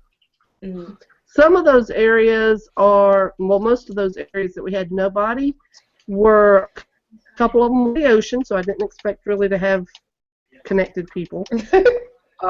Mermaids. When I realized they were over the ocean, I went, oh, well, we'll take a break now. I mean, I'm sure Ariel had a computer in here. Yeah, yeah. She used it to clean the toe jam, probably. Oh But, gosh. No, that was the dingle hopper for her yeah, hair. yes. And some of them were over Eastern Europe, so I kind of didn't expect a whole lot of connection there either. But that's okay. That's okay. We need to get EduMatch. We need to get EduMatch to step it up next year. Yes, we need to get some of our friends in the ocean and in Yeah. Eastern Europe. Yeah. Well, did you hear this Egyptian billionaire asked Greece if he could buy an island, and he wants to set up so all the refugees can go on an island, and they're just gonna start a civilization in the middle of an island. Isn't that a brilliant idea? Yeah. Oh, we just had someone join us. Big Dave is in the house right now. I don't see Big Dave. Yo, Big Dave's so big, pictures can't even capture him. That's the awesomeness of Big Dave 9. Look, my friend had a baby today. Oh. Oh. Yeah. So, Big Dave 9, what are you all about over there? Nothing really. Just jumped in to say hi. Hello Oh. there. Are you in the dark? No. Is your It's because I'm actually using Skype at the same time. Look cool? at this. Oh. Skype and Googling Hangout. This dude's taking Wow. tech to the next level. And Big Dave 9, where are we from? We're from UK, Sunderland. That's Cool. awesome. I have a buddy in Wales that I've done a lot of projects with. And then another buddy, I forget what part of England he's from. He teaches in Saudi Arabia now. You know, Adam Oh yeah. Laveau, who's Yeah. the man, MrAdamPE.com. He's killing it out there. So, Dave, are you a teacher or are you just hanging on the internet? Just hanging on the internet. I'm not a teacher of any sort. And what do you do for a living? I'm a heavy vehicle mechanic. Oh, nice. That sounds dirty. Well, not it's well, it's dirty as in get dirty with your hands and that, but not in any other way. Oh, that's some funny stuff over there. I'll tell you. Well, listen, do you have any questions for me? Because Wifey is texting me, which means it's time for me to roll upstairs. You're gonna get dirty just like me. No, never, never. I have 3 children, Big Dave 9. I do not want any more ever. So it's probably better if we stay on opposite sides of the house for the most part. Super sperm. I'm off. All right, have a good one, Big Dave 9. See you all later. All right. Bye. So, Tammy and Sarah, what have we learned from this lesson? I did not put that link out on the internet. I think that might have been my bad. It was your bad. You just tweeted. Oh my gosh. Okay. What did he say he did? Yeah, he said. I don't want to know. Yada yada yada yada. No, he said he's the heavy machine mechanic. It Oh, wasn't I anything couldn't bad. understand what he said. I kind of have half an ear for English people after talking to Adam. Sarah, all the go time. delete that tweet. Yeah, yep. I'm on it right now. Okay. Oh, Big Dave 9 was just chilling. Dude, he was in the dark. Oh man. He said, I'm on Skype. That's why it's dark. Big Dave 9, light does not know whether you're on Skype or not. What does one have to do with the other? Oh no. Unless he was just doing audio and shut the video off or something. Mine was dark because I had a post-it note over it. Ah. And I was like, wait, I can't see myself. Oh, man. Some people say that, like, if you should cover up your camera because people watch you during the day. Whatever. Well, that's going through my district as well. I know you can. I mean, yeah, I'm not going to lie. There was a school district a half hour from me that got caught checking in on their kids through the laptops. Really? Wow. Yeah, so it definitely can happen. I know it sounds scary, and you go, oh, that's not, it definitely can happen. Right. So they were in a boatload of trouble. Yeah, no one wants to look at me, actually, so. No, Big Dave 9 followed you. You know, you brought Big Dave 9 into the house. That was all you. Whatever. Oh, Whatever. man. You came in and boom, there was Big Dave right behind you. And Big Dave 9 doesn't care about shouting. Oh no. Oh, okay. Okay. Wrong social media here. That was yesterday. Anyway, getting back to it, do you have any connected educator questions for me before I go upstairs and call it evening? I feel like garbage. Do you? Yeah. Oh, I'm so sorry. Yeah, it's alright. Sickness been running through my house. Oh. Here, Not have a even tissue. more Have a tissue. nasally. There's an antiviral one. Here you go. All right, so hit me up. Any connected questions? What do you got for me? Oh goodness, have you been on the Twitter chat? I have not. I just saw Tammy. Oh, Big Dave 9 is back in the Oh, house. there he is. okay. Dave 9, what is he Sorry, doing? I just. Did you kick him out? Yeah, Yo, sorry. All right. What was he doing? Big Dave 9, this is live. It was Goodness. probably just one of those vaporizer things. It was just Yeah. tobacco. Just Yeah, tobacco. but- Are those things tobacco? Oh, that was totally my bad, y'all. I am so Yo, sorry. Those are odd. Sarah, for somebody who's a tech teacher, Yes. and I was wondering, I'm like, I'm looking at my direct messages, then I'm looking at my email, and you're like, oh, EduMatch just tweeted that to you. Oh, it was under EduMatch too. Yeah. Oh, Not even Sarah! that. Sarah! Oh, Move! oh, Get it out of there. oh my goodness. Yeah, no, I deleted it. It's gone. It's gone. It's From gone. both Wait, I accounts? think. Wait, let me just double check. Yeah, it's gone. Yeah. Okay. Excuse me. That's good. Yo, for real, this is one of those do not do's. Yes. Yeah, No. roll into school tomorrow and tell your class about this. Absolutely. This is a big Dave 9 lesson right here. Definitely. Can he get back in now after we blocked him, or after we kicked him out? Can he get back in? I have no idea. I mean, we'll find out if he Oh. comes to. Can you block people? Gosh. Yeah, we ejected him. Oh, that's so funny. I All right, thought you were people. going to say something else. Okay, Justin.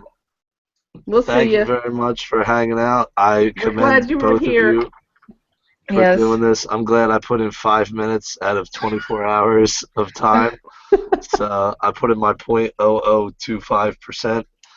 And if everyone put in their 0.20 whatever 5%, we would have 24 hours. So if you're in an ocean, if you live in the ocean somewhere, put in your 0.0025%. All right, we all need to do our part. That's my PSA. Peace, little people. All right. Peace out. Bye. Oh my God. PSA. Oh. Yeah. Well, I'm glad I was here to share that with you and Justin and Dave. Yeah. Oh goodness gracious. Yes. Sarah, thankfully, your laptop was back up when that happened. Oh yeah. Yep. Yeah. Definitely have to.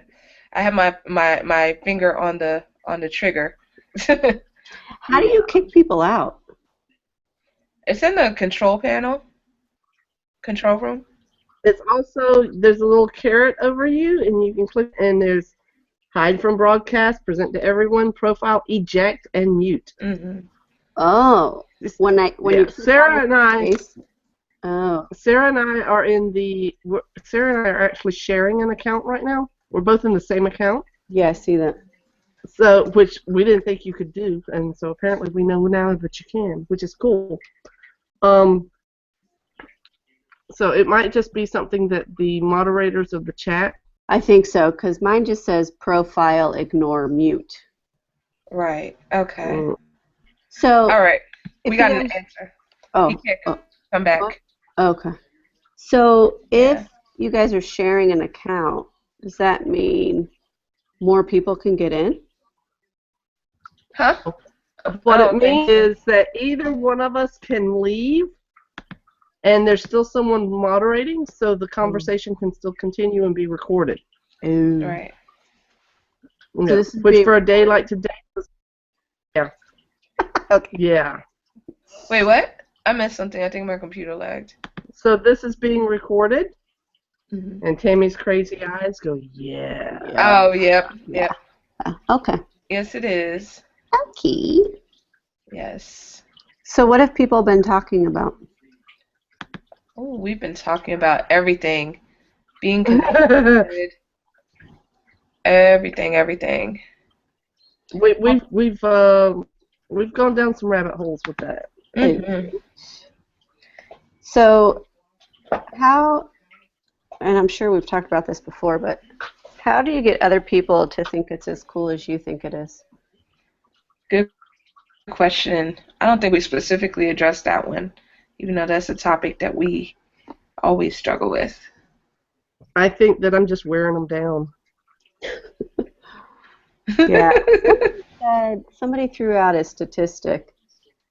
Somebody in another Voxer group, I think he said like only 20-some% or something of teachers are on Twitter. Maybe that's way high. I don't know what it was. Oh, that's high. That's high. Yeah. Okay, whatever. 2%, very whatever high. he said. Some little number, and how you would think it would be so much higher. And I told my supervisor the other day, I said, I don't know how, or I would be such a different teacher today if I wasn't connected and had other people to talk to that were not just in my little circle. You know what I mean? Mhm. Mhm. Yeah, I hear you on that. Yeah. Most of the time, right now, most of the time I'm eating lunch by myself. So, because of just the way the schedule is built right now. Yeah. So if it weren't for being connected, I really wouldn't have a whole lot of professional conversation taking place. Yeah. Well, and just listening to Amanda, my gosh, she's got like PD days like every 3 minutes, it seems like. And, we don't have that anymore. Like, we're not going out to do PDs and dingy-dingies. And so it's either you don't get it or you find it yourself, Yeah. I see that yawn, Sarah. I'm sorry. I don't. Yeah, you don't see it. You don't see it. It's I'm imaginary. sure it's been a long day. It's in your head. Yeah, okay. Yeah, but that is a good point. And Tammy, I think we were talking about that in the Fled Chat group, in the Voxer group, right? With the getting teachers connected. I remember somebody, I can't remember who it was, but raised a topic like, what would you do if you had like a PD budget or something? You remember that? Mhm. Yeah. Yeah. Yeah. And we were saying like, Yeah. maybe, yeah, some people The were. schools in Leon County were being asked how to spend their professional development dollars. Mhm. And each school has apparently so many dollars to spend however they're going to spend them, but they have to create a plan for it. So that's what was happening. They had to create a plan for their PD dollars. Yeah. I know in my school district, we're still creating a plan. The money that we've got for PD, I just don't think a lot of people think that they can ask right now. That's how I got to ISTE last year. Is I asked, and he said, and the principal said, sure. And I'm like, really? Man, yeah, I know. I asked Sally Mae. That's what I asked. Aunt Sally always takes good care of me. Yeah. Until it's time to pay her back. Yeah, right. Yeah, the Ohio TESOL conference, I try to go every year. And last year I presented so I could go for free. And then I don't know what happened this year. I missed the deadline or whatever. So I'm just planning on going one day, and it's kind of nice. It's on October 29th, so we already have the day off for some reason. But it's like $144 for just the one day, or $55 or something kind of crazy. And so I emailed my 3 principals, and I said, hey, you guys want to chip in some money so I can go? And the one principal who has contacted me back was like, you know what, I'm not against you setting up a car wash in the parking lot one day, and I'll give you $50 to do a car wash. And I'm like, all right, I'll bring my hose tomorrow. It's like, whatever. He goes, no, I'll give you $55. I'm like, okay, good. Oh, man. I know. That's too funny. I know. Yeah. Yeah. I knew he was joking. Yeah. But going back to the PD dollars, then like some people were suggesting that that it could be for like subs for professional development, or to pay somebody's way to a conference, and maybe attach a stipulation that, you. I think it was it you, Tammy, who was saying that you could buddy people up at No, conference. that was Celeste that was suggesting that if we send a newbie to a conference, that we also send someone who's been to the conference before to partner them up, because a lot of times you go to a conference and if you've never been to one, you could spend your whole time on the vendor floor and never actually learn anything. Right. And FETC is the big one in Florida, and that vendor hall is huge. Massive. It comes pretty close to rivaling ISTE. Pretty close. Wow. Yeah. It's big. Well, that's big. But now that I've been to both of them, I can say that they're fairly substantial, and they're definitely proportionate. So you could get lost in the vendor hall looking for free T-shirts and squeeze toys and fidgets and stuff, and go home with bags and bags of stuff and never have learned anything. Right. Now that you're saying that, I'm remembering that was like my first few experiences looking for all the free stuff. I wasn't really looking for the sessions. Like the first few times I went, I was just looking for the goodies. Give me the goodies. Yeah. And you can tell the veterans are the ones that tote very little out of the vendor hall. Mm-hmm. That's true. Luckily, the vendor hall at the Ohio TESOL conference is non-existent. So. Well, I think that's one of the reasons why ed camps are so valuable, because they really focus on the learning and the conversation. The swag, there are people that don't ever stay for the prize giveaways. Yeah, that's true. So, which is fine with me, because that means I get to win better prizes. But yeah. No, I think I've won my better prizes for a while at ed camps. Oh yeah. Did I tell you all about my traumatizing experience at my very first ed camp? No. And I dropped my ticket. I remember the number because I won at lunch, and they said that your ticket gets put back in, and they called my number. I remembered my number, but I couldn't find the ticket. Time passes. I stand up. I say, I think that was my ticket, but I can't find it. And then you're just like, okay, come down, get your prize. And then all of a sudden in the back of the room, I hear, oh my gosh! And like someone else, I don't know, they might have found my ticket. I think that they found my ticket, and they walked away with my Chromebook. Oh! It wasn't like a pen.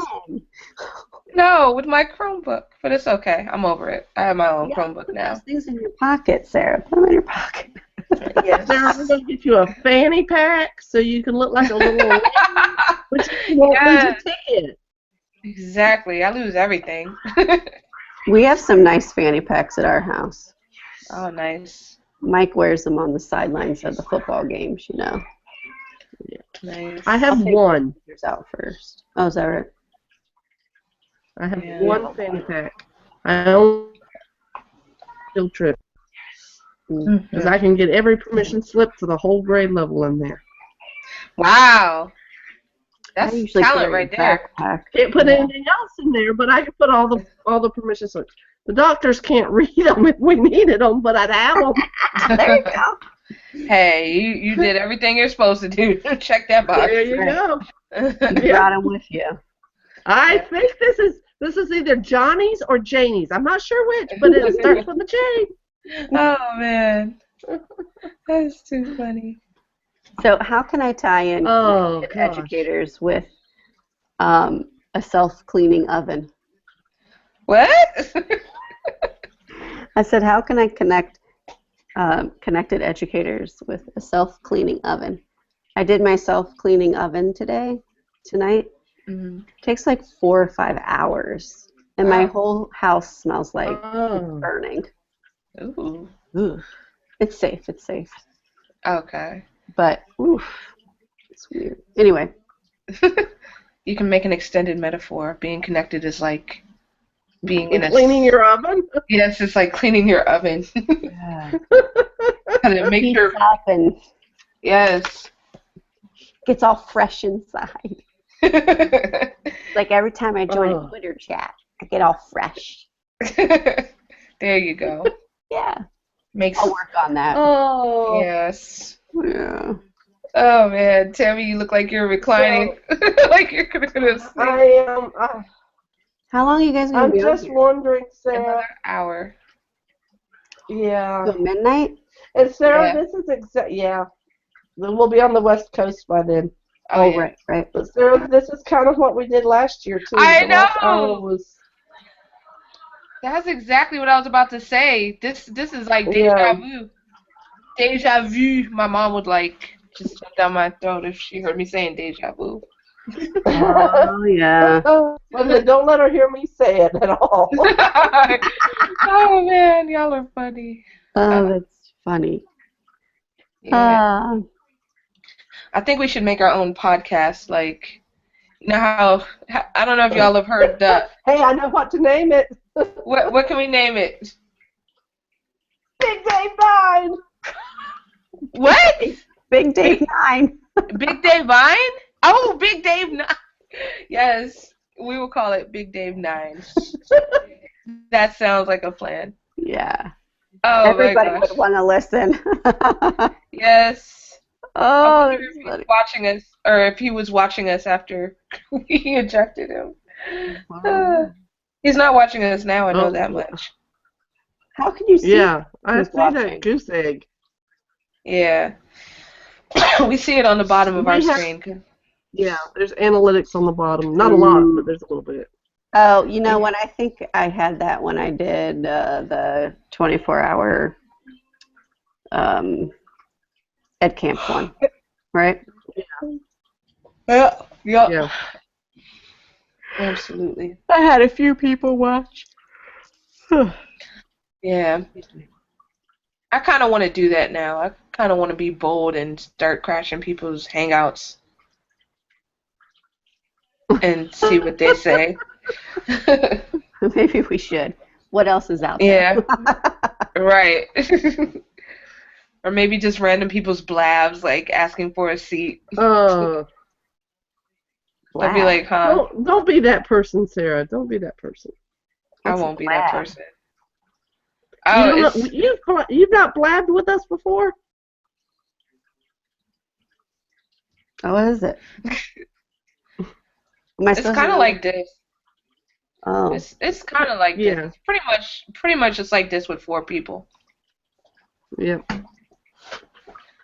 Yeah. I see. It's a peer in with 4. Yep. But you can have the view. You can see who's watching. Oh. Yeah. Yeah. So. And it's like it's connected to Twitter, so you can like tweet the link directly from it. Oh, really? Yeah, and you can also record it, and it'll save either as a video or as an audio. Oh, really? Yep. It's a website? Yeah, blab.im. Blab. Yep. Blab.what.im? Yeah. I'm looking it up. Yeah. Oh, it's a beta? Okay. Uh-huh. But there are tons of educators over there as well. Really? Oh, I've yeah. never heard of it. Mm-hmm. Yeah. There are blab channels and there are blab shows that are showing weekly now, and Yep. Do you guys ever watch Good Mythical Morning on YouTube? No. no. Oh, it's so funny. Hmm. And what I like about it is it's clean, you know? Yeah. My kids Yeah. like it. It's these 2 guys, and they just, I don't know. They talk about random stuff. I like random. Oh, like we do? Yeah. I think they have like an agenda, and like they're going somewhere, but like sometimes it's hard to see where they're going. You know what I'm saying? Right. Hmm. Yeah, we need our show. We need a show. Yeah. So well, we kind of have one with EduMatch. Oh yeah, true. that's true. We need Although, like you know, it would be kind of interesting. We need a what? a random show. Yeah, that's what I was about to say. We need something Seinfeldish. Yes. Something about nothing. You think people would watch us?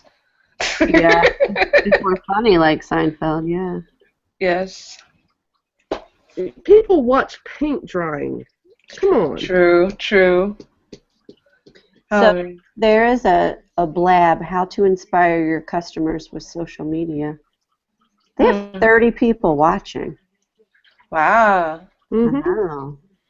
Hot topic. I guess. Hot topic. Ooh. Hot pocket. I know. Yes, you can tell it's past my bedtime because Oh I'm my super gosh. goofy. Super goofy. Yep. So my question is, Sarah, are we going to keep this going or are we going to call it? I mean, we can always just we can always put the thing up, the the picture, and just leave it going. I can leave this computer up and running like all night if need be. Okay. Can Lindsay invite people in? Oh, good point. Well, she has the link, so she can send it to people. The link is on. She's in Hawaii. And she's been promoting all day. Yeah. Yeah. Yeah. So. I'll be honest with you. That's the one thing that we need to work on is we need to have the moderators deadline like a month ago. Yeah. And then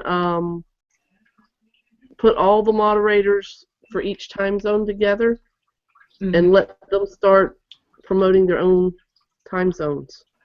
Yeah, that's a good idea. So was I assigned to a time zone? You I think assigned yourself. You pick like 5 of them.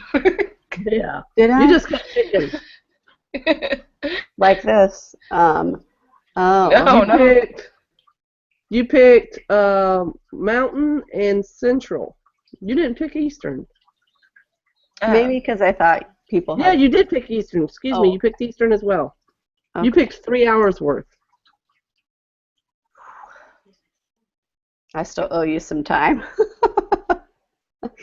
Oh no, you're good. But I didn't have my nap We'll call you on it next year. Please do. Yeah, we'll charge you for it next year. Is it always October 1st? Yep. Indeed. Okay. Next year we're going to go intergalactic. That's the next step. I hear there might be some life on Mars. Yeah. We're going to invite our Martian connected friends to join us. Yeah. Excellent. Next year I'm taking October 1st off. Yeah. I hope it falls on a Saturday. I doubt it. Yeah. I doubt it. That'd be too nice, I think. Oh, yeah. Has to happen at some point. Oh, excuse me. Hey, do you guys know that in Gmail you can set up like different what do you call them? Hold on. Continue your conversation. Let me figure out what it's called first. Oh, Tammy, are you frozen? filters. Filters. Yeah. So what can you do with them? Here, can I share? I'll share my screen with you. Yay! I think Tammy might be frozen. Uh-oh. Oh. I'm back. Oh, yay! She's back. All right, awesome. So let's see. Let me do it this way. Find my calendar. So here's my Gmail. Yeah. Let's see, I have primary, which are like things directly sent to me. Excuse me. Social is like I put Twitter, you know, promotions or some other sort of updates. These are from the ELL groups that I'm in. And then forums are all these group for all my schools. Ah. And so I can just kind of click on the different things and find out. And like when I have a new one, it'll have like a little something right here. Mm. And you go into settings, and you go filter and blocked addresses, and you create these filters, and then you can put the address like from whatever or to, like I put the group for Carr Middle School, their address there, and then you go configure inbox after you have them all set up. I can send you an email, and then it will, you kind of click on the ones you want or don't want, and then they appear right there. That is so cool. Isn't that cool? Yeah. Let me find the email before I forget. Where did I put it? I'll find it and then I'll send it to you. Let me unshare my screen. Unshare my screen. There. It's kind of cool though. That is cool. I like it. I saw it on somebody's and I'm like, how did you do that? And I had to Set your contact rules. the person. Yes, indeed. Indeed. So next year's October 1 is on a Saturday. Yes! Nice. Yes! It's a dream come true, Sarah. I know. That means, Sarah, we can get up at 3 in the morning. Oh, wow. Oh, wow. I'm sorry. Okay. Yes, we can. I know, that was really funny, wasn't it? It was. No, actually, if we use the data from this year's chat, and we look at which time zones were the most prevalent, then we really could. We could, at least on the Twitter side of things, tweet at 3 in the morning. Yeah. If we wanted to be a part of. And we need to look at who was the most prolific tweeters in each conversation and encourage them to be moderators next year. Yep. That sounds like a plan. Did Jessica set up all the questions? Yes. Yeah, she scheduled them. And all. I want to learn that platform. That she's got a new platform that I want to learn more about. Yeah, how can you repeat it all day? Did she have to schedule all of them or just one set and then they repeated? Oh, no. She scheduled all of them with a new platform called Social something. Social something. Well, it's not Social something. That's not the name of it, but Social was the first name of it. It's kind of like a Hootsuite or a TweetDeck or something like that. But it allows you to connect all, like 4 different accounts or something like that.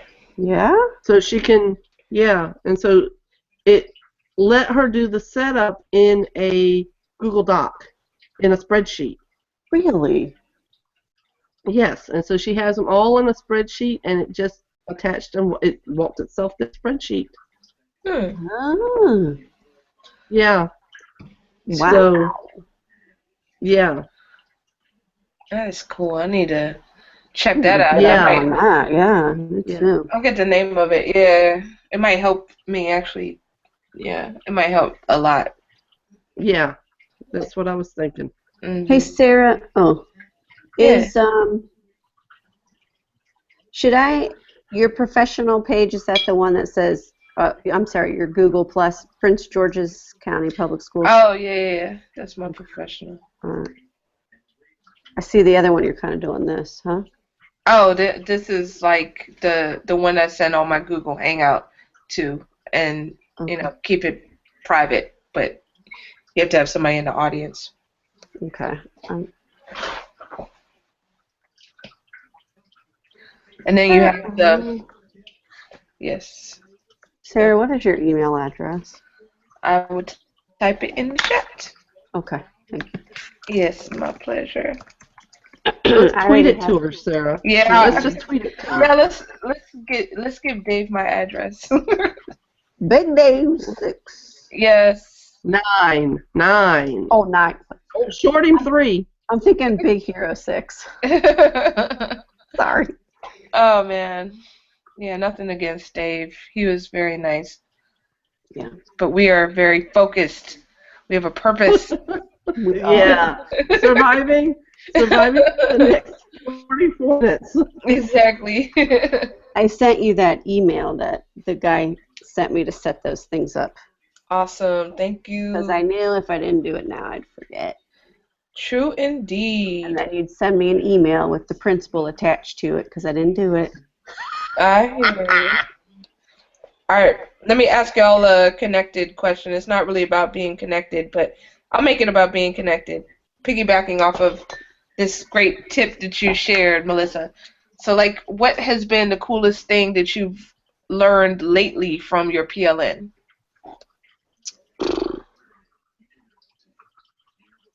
Well, I want to share something that Doug shared, but I think it's still a secret. Oh, let's not blow up anybody's spot. No.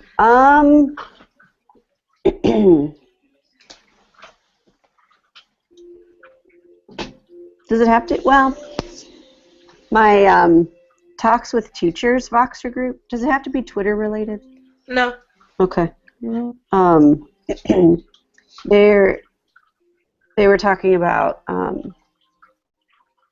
unfortunately, the latest school shooting at the community school in Oregon. Yeah. And they were talking about, what is it that we as teachers can do to help or try to eradicate the crime and, and I think we kind of talked, a few people were talking back and forth, and, I think you guys would probably agree that it's really not something, obviously, that can be solved overnight, but that I think a lot of it stems from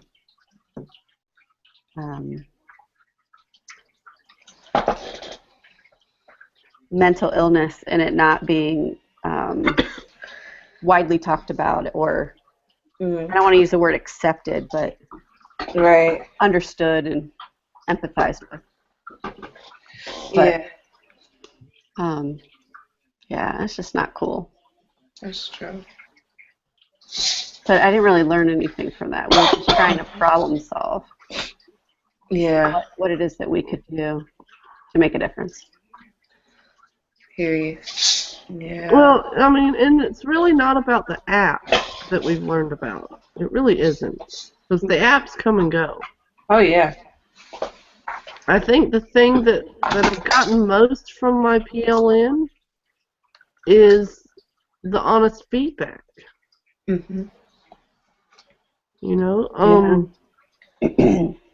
Not only being able to give it, but being able to receive it. Yeah. That is so true. It's easier for me to take from my PLN than it is from the person next door to me sometimes. Oh, yeah. And I don't mean that specifically talking about the person next door to me. Good point to throw that in. Figuratively, yes, figuratively. I just feel like I have so much more self-confidence now as an educator. Not that I think that I've arrived anywhere or anything like that, because I know I haven't. But I think that my voice is valuable. And I don't think I always thought that. Ooh.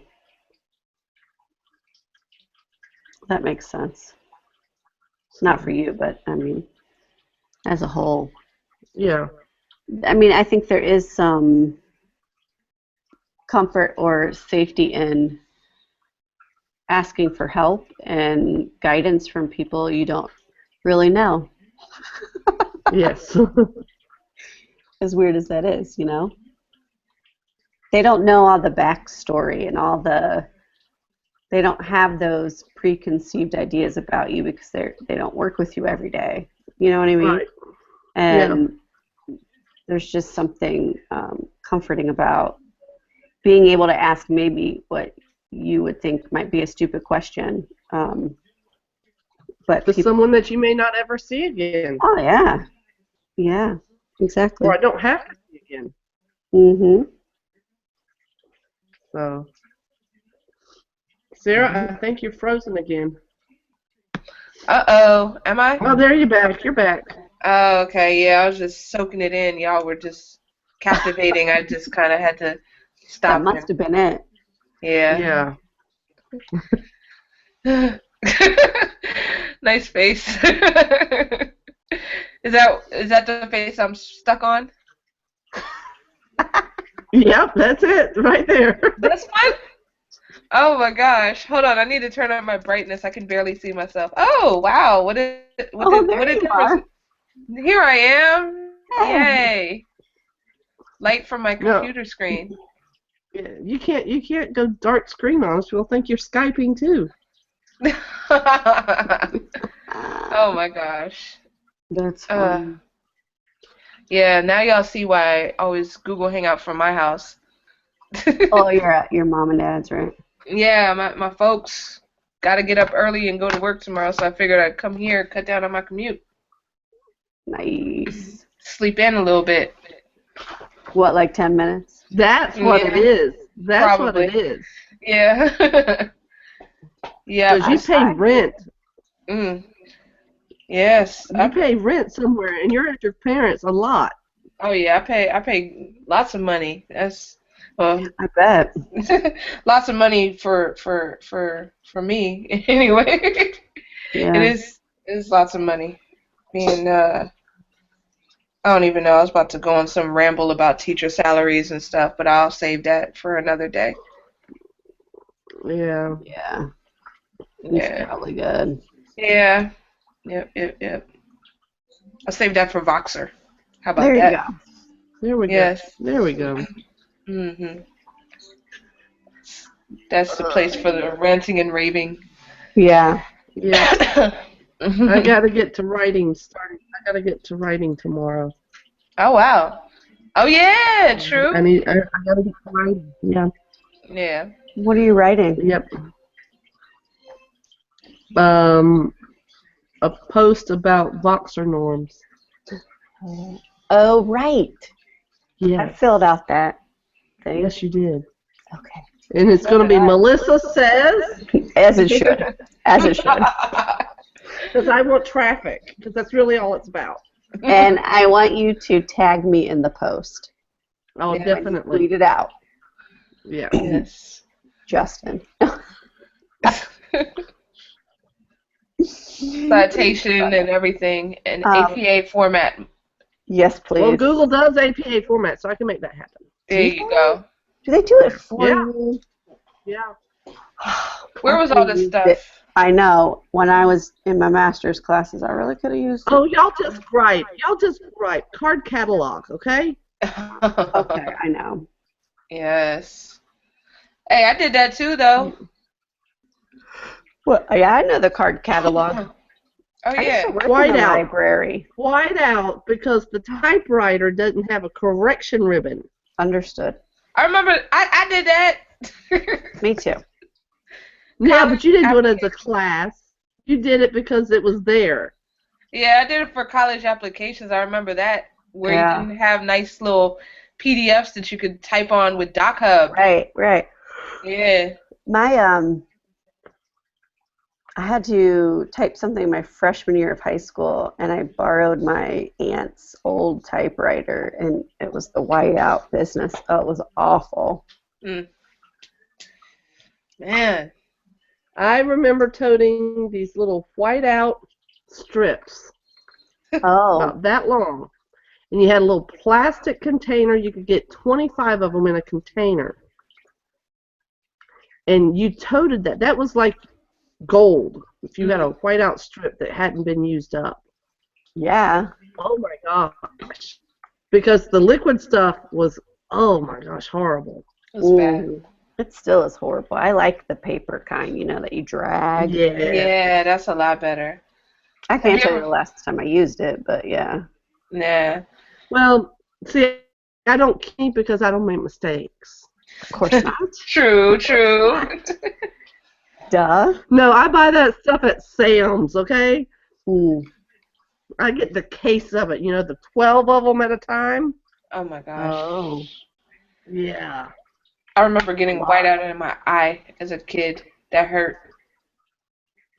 Ooh. Yeah. Yeah. But those whiteout things, the ones with you drag.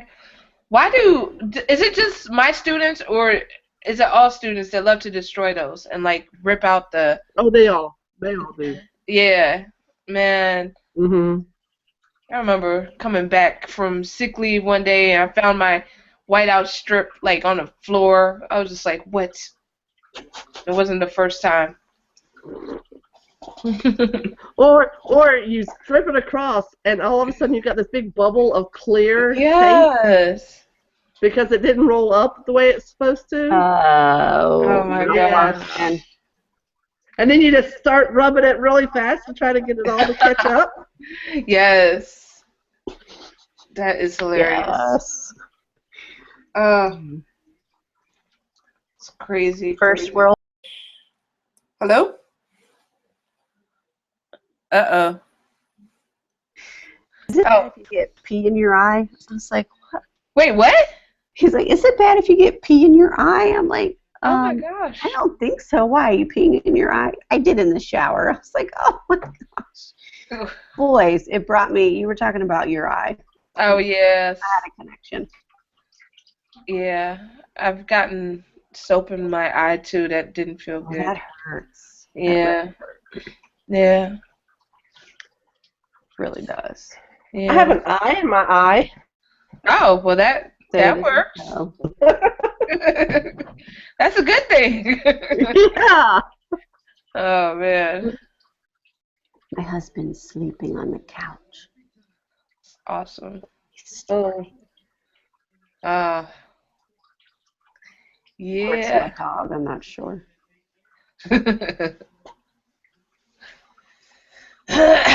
Sorry, I don't know where that noise came from. It's okay. I think it's allergy noise. I think your allergies are contagious, Tammy. Well, Sarah, I hear they're bad. here, have a tissue. Oh, thank you. Yeah. No. Now that would be funny if you had one sitting right there under the camera and you just pulled it up. That Oh would my have been gosh, that hilarious. would have been funny. Exactly. I saw people Yeah, doing they something. are bad right now. Yeah. True that. In my 7th grade language arts class that I go into, I sit by Petey, also known as Peterson. And that boy's always like doing one of these, but he won't get up to get a tissue. I think he's afraid. And so I always get up and I grab like 17 and I put him on his desk. He's like, thanks. And he'll like wipe his nose. He's the sweetest kid. Oh. Yeah. I like to call him Petey. I'm like, Petey, what's up? He doesn't say a whole lot. Yeah. But that's okay. True. All right. This is non-educational, but I just want to let y'all know. I don't know why I'm telling y'all this, but this came in a 2-pack today. Yeah, it's like the gel manicure. Oh. Without the light. Oh, does it work? Yeah. Okay, but you just did that today, right? Yeah. Okay, show it to me in a week, and then I'll believe you. It's supposed to be good for 2 weeks, but it's already like messed up a little bit, so we'll see. I used to paint my nails all the time, but I don't anymore. Right. And I have to keep them short so I can type. Yeah. It's a good point. Yeah, I just cut mine. Yeah, you did. I remember you told us. Yeah. See? My nail is This still. is a really connected group of educators here Yes. tonight because we know way about each other than we know Yeah. Yes. about members of our own family. Exactly. True. Yes. Man. So Sorry, I'm sidetracked playing guitar. by the football game. Who's playing? That would be your Baltimore Ravens and Oh. Pittsburgh Steelers. Oh, is that on tonight? I wonder what it did on my fantasy league. Oh, I just fixed my fantasy league. Okay, I've never done fantasy football before. Me either. But I'm going to tie it in. One of my Voxer groups from Ed Camp Columbus, Randall was like, let's do a fantasy football. And I was like, okay. It was free. Yeah. So is this one. Yeah. My team is, I have to say Mike made the name, but it's Leon's Lazy Balls.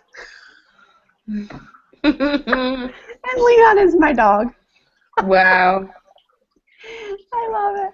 And I went so creative. Oh, I'm sure. What is it? Team Neil? No, the Mighty Vortex. Oh. Hey, that's not bad. That's pretty powerful. Yeah, I'm right now running second league. Wow. Undefeated. Oh, we don't have any undefeated people in our league. The guy that's ahead of me, his team name is Fear the Beard. Nice. Oh, that guy. Is he the guy that does a podcast? No. Oh. No. Okay. No. There's lots of beards in my life. Oh, yeah. Yeah. I went to school with an Adam Beard. Mm. Yeah. Oh, man. No, Fear the Beard was my number 2001 follower. Ah. Because I hit 2,000 at school, Mm-hmm. and I was like, oh my gosh, I hit 2,000. Now, we all know that number doesn't really mean anything. Right. But 2,000 followers is a big number. Yeah, that gets the block off of your account. Yeah, I know. Yes, that was my thing. I was blocked, and I was like, yeah. And so he was like, well, then I have to be your 2001. I have to be the Space Odyssey. Oh, nice. So that's the only way I remember who my 2001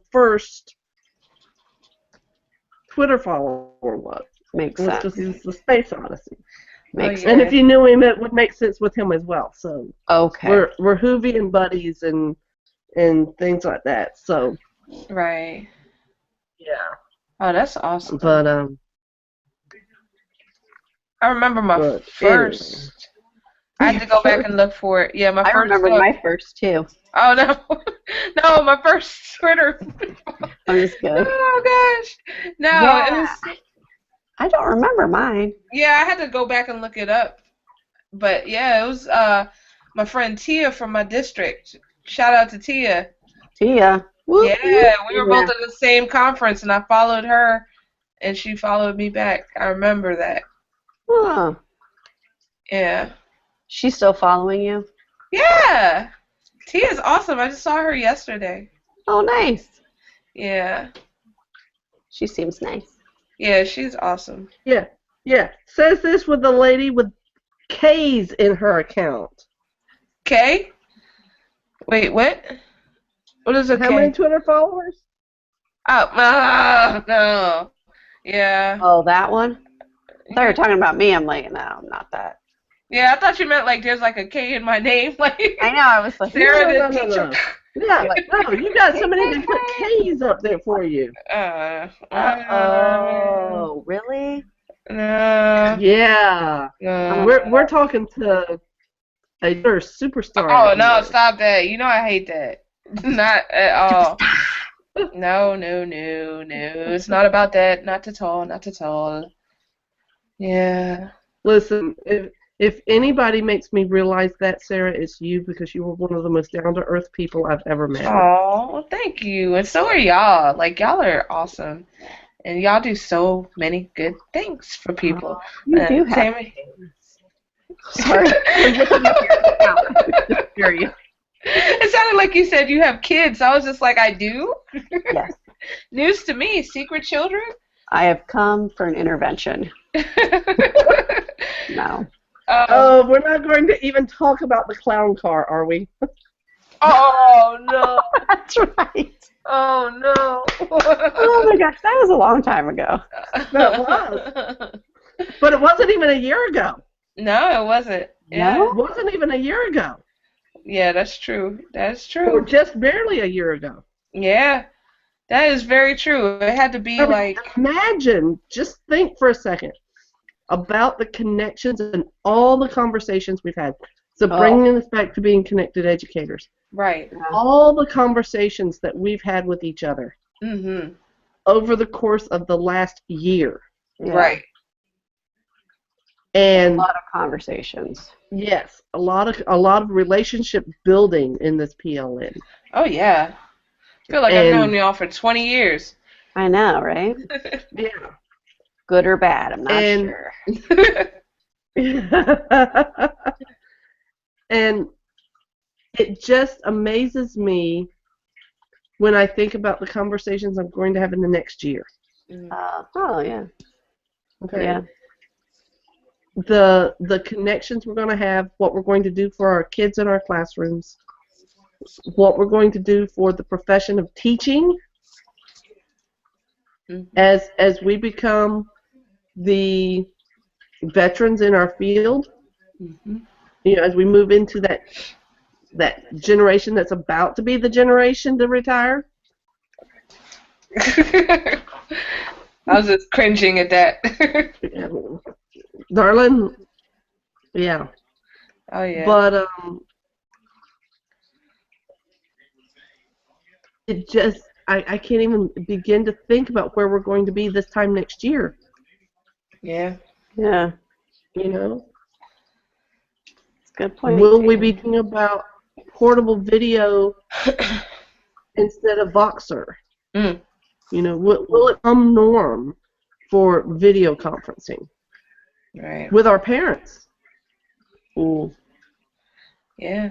It's true. We don't do that. Would be nice, actually. Yeah. Yeah.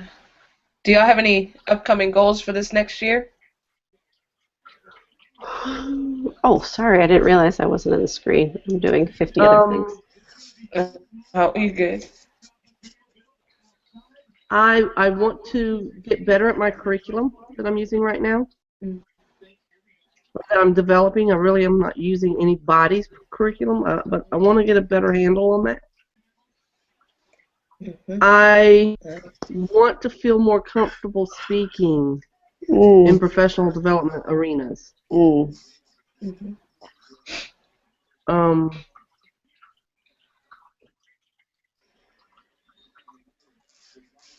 But you know, I'm really comfortable with the level that I'm at, as far as, and it's not that I don't want to grow. It's not that. It's that I don't need a bigger platform. Yeah, that makes sense. Yeah. You know, if it happens, it happens, but it's not something that I'm going after. Right. I thought at one point it was something I to need in my life. Was a big stage, and I was kind of starstruck there for a while. And I'll freely admit, and it's a live recording, and I don't have a problem with it. That there for a while, yeah, I did probably get caught up in how many people were following me. And I think that that's normal for people who have not been connected and who have felt like they were in the wilderness, in the desert, and all of a sudden they're at the Mirage and they just want to drink, drink, drink, drink, drink. Yep. And I think I've come full circle to, that little Twitter meme about the new Twitter person and then the next stage and the next stage, and you're finally at the spot where you're living with it. Yeah. And I think I'm at that spot where I'm living with being connected, and it's part of who I am now. Mm-hmm. And I feel really good about that. Yeah. That's good. Yeah, Mm-hmm. And I'm comfortable sharing. I'm really comfortable sharing about it. So that's what I'm doing, And I'm very excited to see where the state of Florida is heading in being connected. I hear things on the horizons, and the number of ed camps that are happening and popping up in the state of Florida. I'm very proud of that. Not that I've particularly had anything to do with it, but to be able to hear about them and to be in the network of teachers that are sharing about them. And that network didn't exist 2 years ago. Yeah. And what will that look like in another year, and 3 years, and 5 years?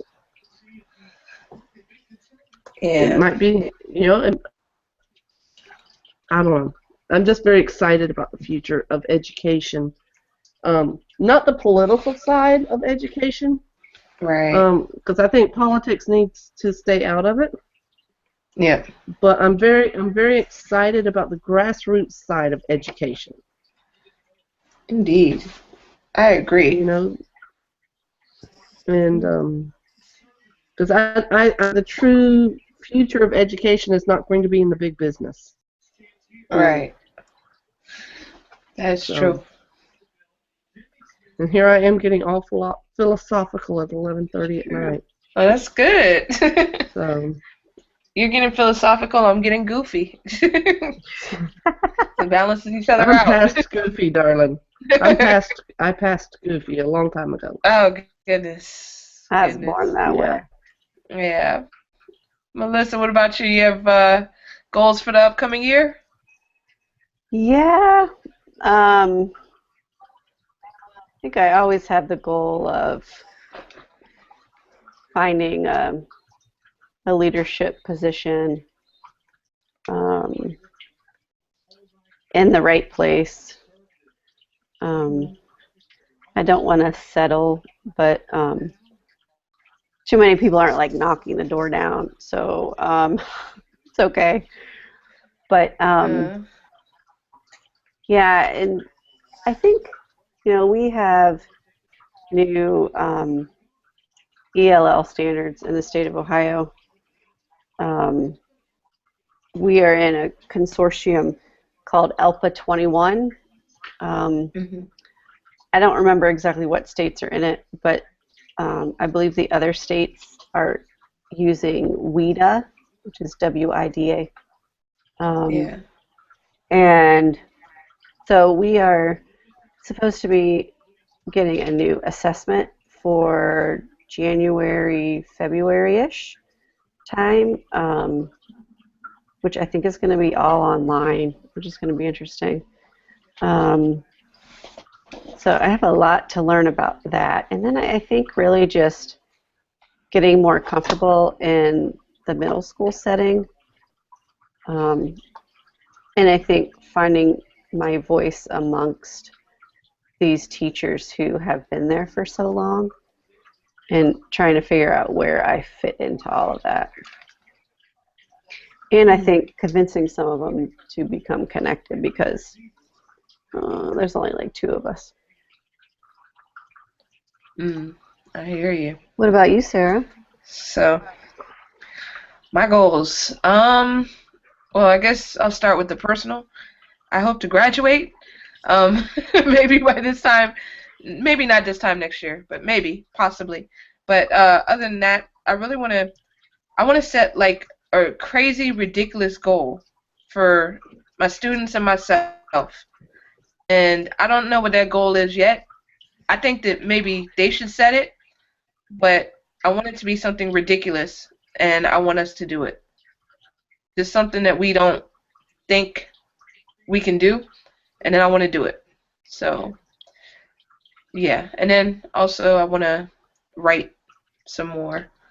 Not just writing for research, which I need to do if I do want to achieve goal number one. But I would like to do like maybe writing a book. That might be cool. Yeah. Yeah. But I don't know if I'm going to do that next year because again, it all boils down to goal number one. You know, it's funny because I feel like this year I've tried to take a lot off of my plate, um, so that I can so I could kind of get into so I could kind of devote more time to How's that that goal. working for you, Sarah? No, it's not working at all. Yeah. Oh, we have a viewer. Hi, viewer. Yeah. But yeah, I feel like sometimes it doesn't matter how much you try to take off your plate because things will find you. So yeah, but I'm just gonna keep trying to find that perfect work-life balance, or I should not say work-life balance, work-work balance, work, Yeah. wait, career, and extra It's not career. balance. It's not balance. It's stability. Stability. There we go. There we go. Yeah.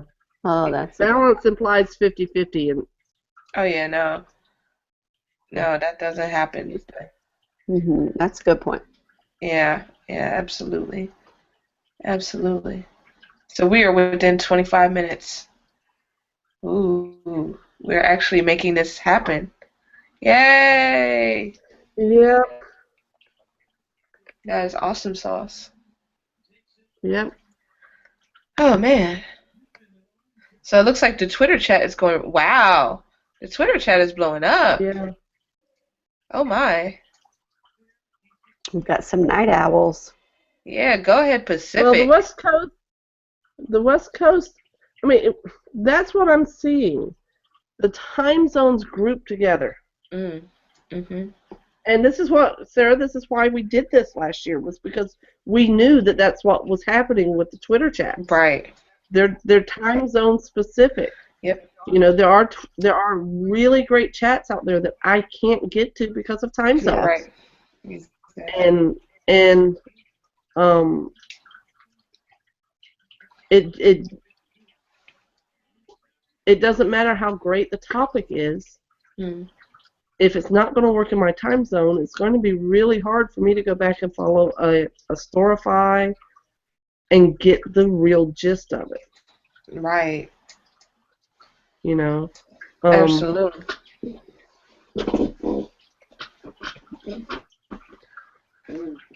California knows how to part. Sorry. What song is that? Why don't we sing Hotel California? Oh, Hotel California? Yeah. But I feel like we also need to sing a song for Washington and Oregon and everybody else that's Pacific. They don't have songs, do they? Wishing we all could be California girl. Yeah, Tammy. Yes. That's it. That's it. That's good. Let's have karaoke. I foresee that in your future. No. I can already tell you that I will not be at those parties next year. I can already tell you. Oh, I didn't go to karaoke. Yeah. It was good to experience it. Okay. But no, I would much rather do something like we're doing here, but live and in person. A small group conversation around coffee and pie. Yeah. Coffee and pie. Yes. Yeah. I mean, I would rather have the conversation. I'm not a music lover. And I know that.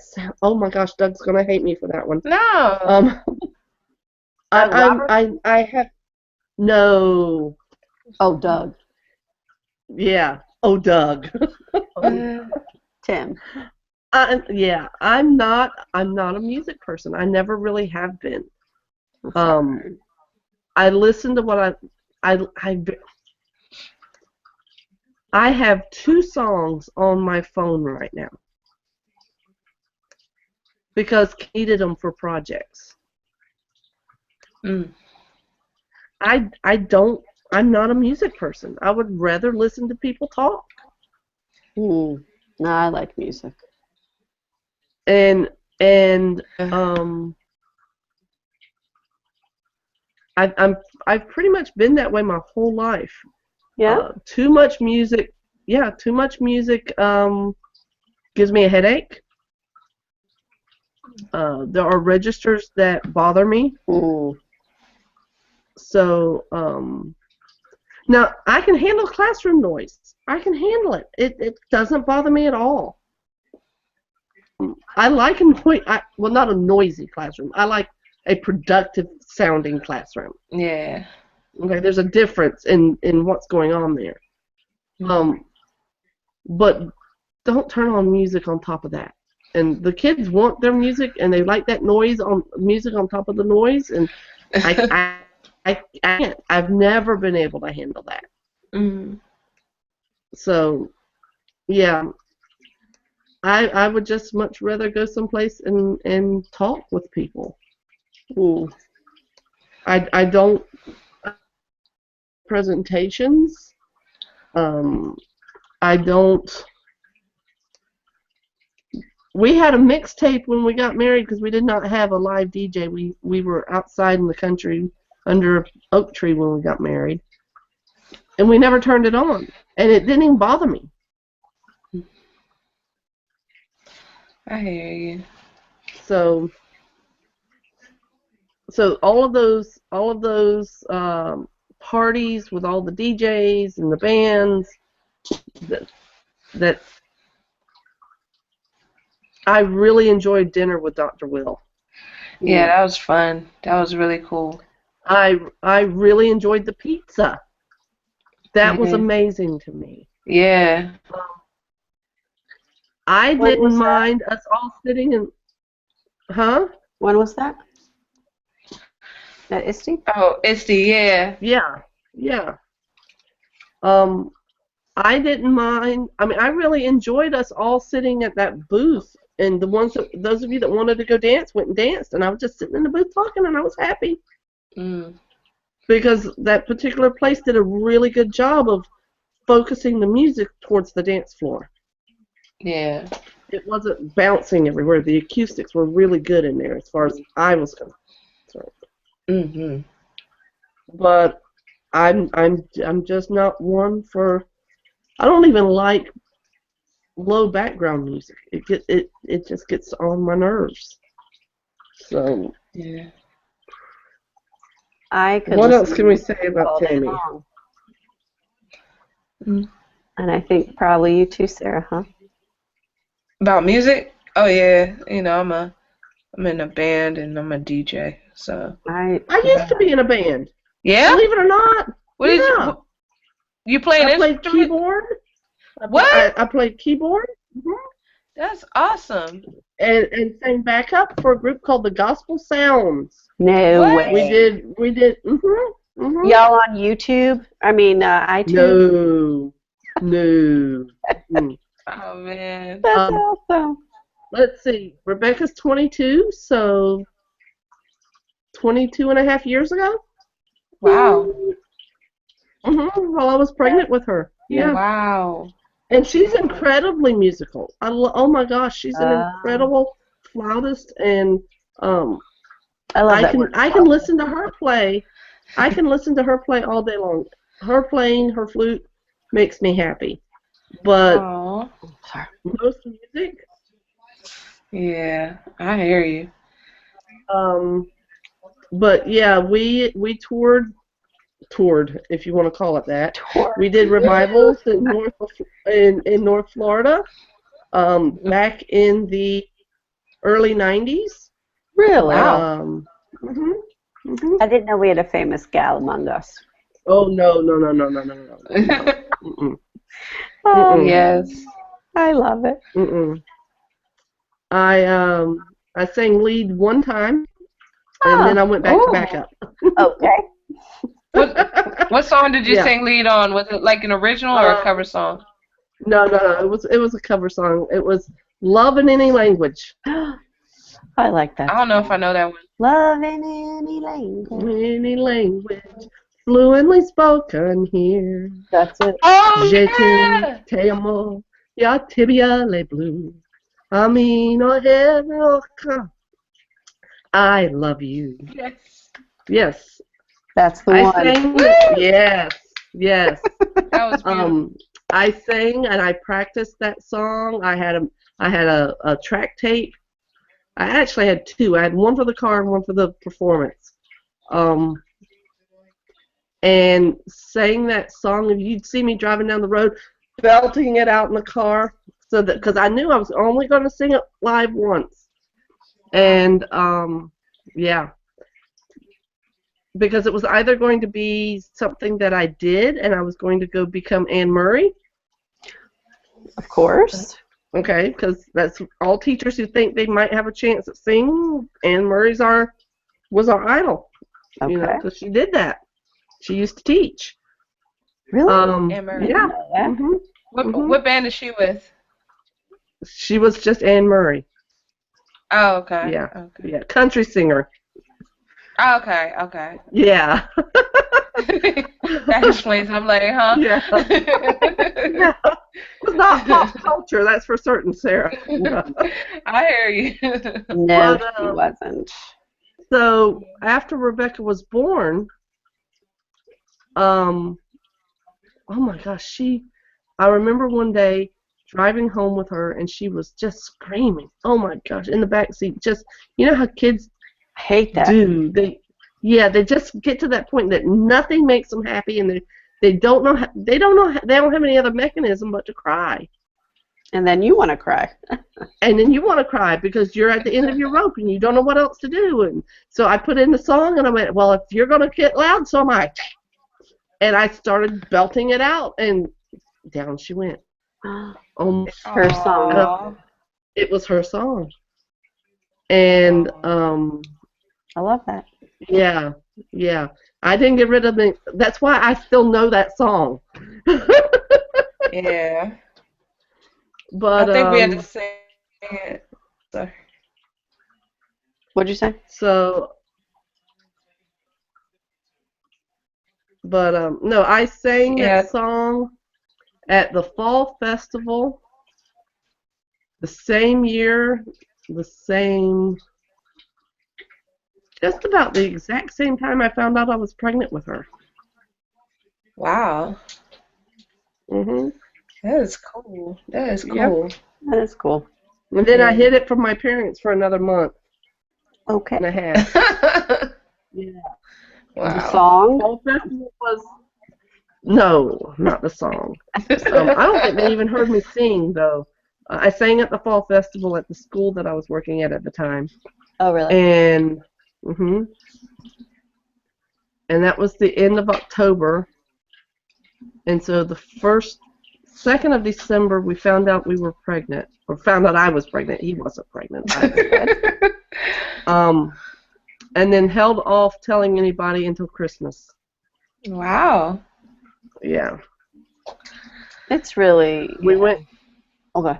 We went and got stuffed animals and wrapped them up and presented them to each set of future grandparents. And yeah. Made a big thing out of it. Oh.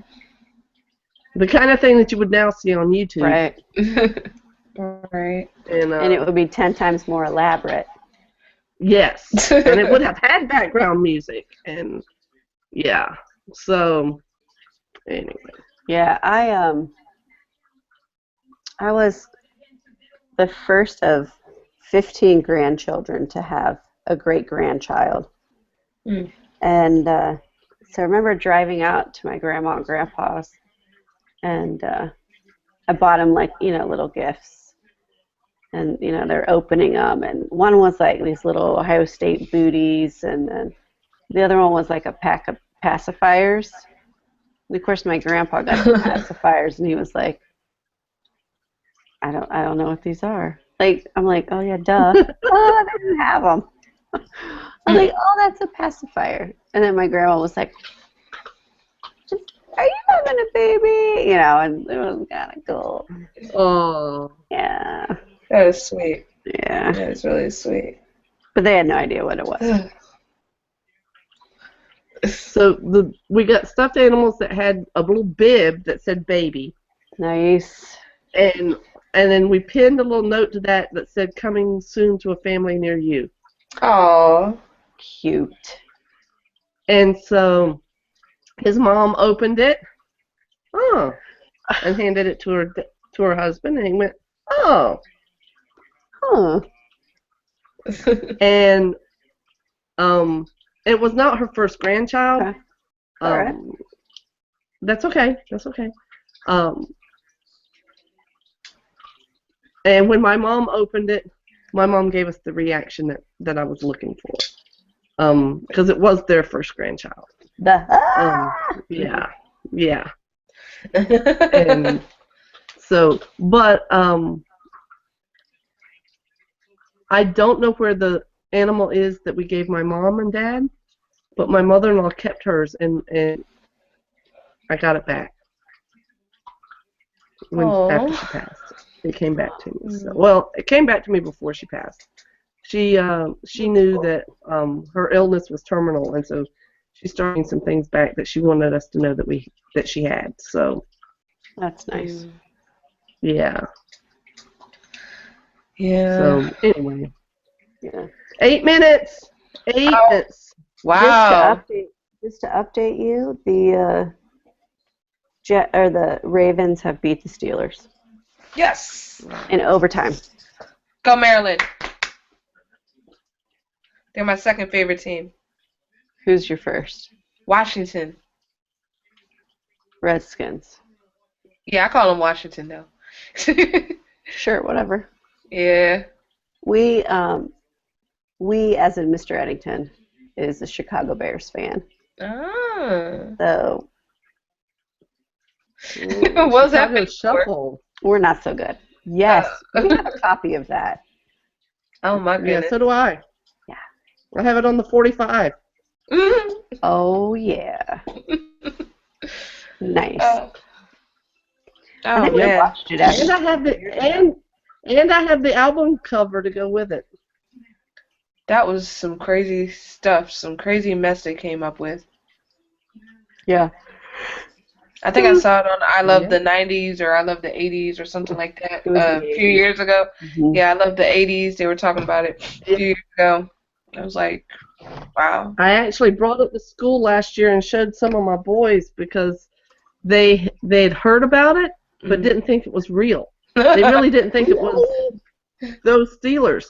And I'm like, oh yeah. Mm-hmm. That was back when I actually, probably one of the few songs that I actually liked in high school. It's funny. So, oh man. Anyway. Yeah. Anyway. I'm trying to think of my most the song that I liked in high school that now I'm kind of embarrassed. No, I'm not embarrassed. I had a huge thing for bubblegum pop. I still kind of do. So boy bands, all the boy bands, all of them, except for New Kids on the Block. But started with New Edition, went to Boys to Men and NSYNC. I did like Boys to Men. Yeah, I liked their first album. I remember I was. Oh, go ahead. You didn't like it? You didn't like their first album? Oh, and I don't know what their first. I'm not good with which album is what and what song titles are. No, but I liked Boys to Men. I didn't like the boy bands though. The other ones. I loved them. Like Backstreet. Well, no, I wasn't a Backstreet fan, but I was a huge NSYNC fan. Oh no. Yeah, and what's her face? Britney. Britney's cool. What's her face? Yeah, that one. Yeah, Christina is cool. Who else Christina is popular? Aguilera? Yes. Okay, that's my girl. Yeah, I like her. All that. I was singing a little Tracy Chapman earlier today. I'm just gonna be honest. Yeah, she's very folk folksy, if I that's the want a word. fast car. Fast enough so you can fly away. Oh, Make a decision. I love that song. Okay, okay. karaoke. Wow, this is I love that song. CEO karaoke. That's right. CEO Oki. CEO Oki. That should be our new hashtag. CEO, I need to go to. 4 minutes. We can do this. Yeah. How did I get stuck in this? Because you love us. Yes, we sucked you in. Like the vortex. There we go. I know. Well, at The least like mighty vortex. yeah, Mhm. yeah. Go fantasy football. I have been like doing things. Can you tell that I'm doing things? You're cleaning the oven. No, it's done. Oh, okay. Yay. It beeped. That's why I left the screen for a minute. I had to go turn it off. No, I'm okay. So I voxed this to our group, but so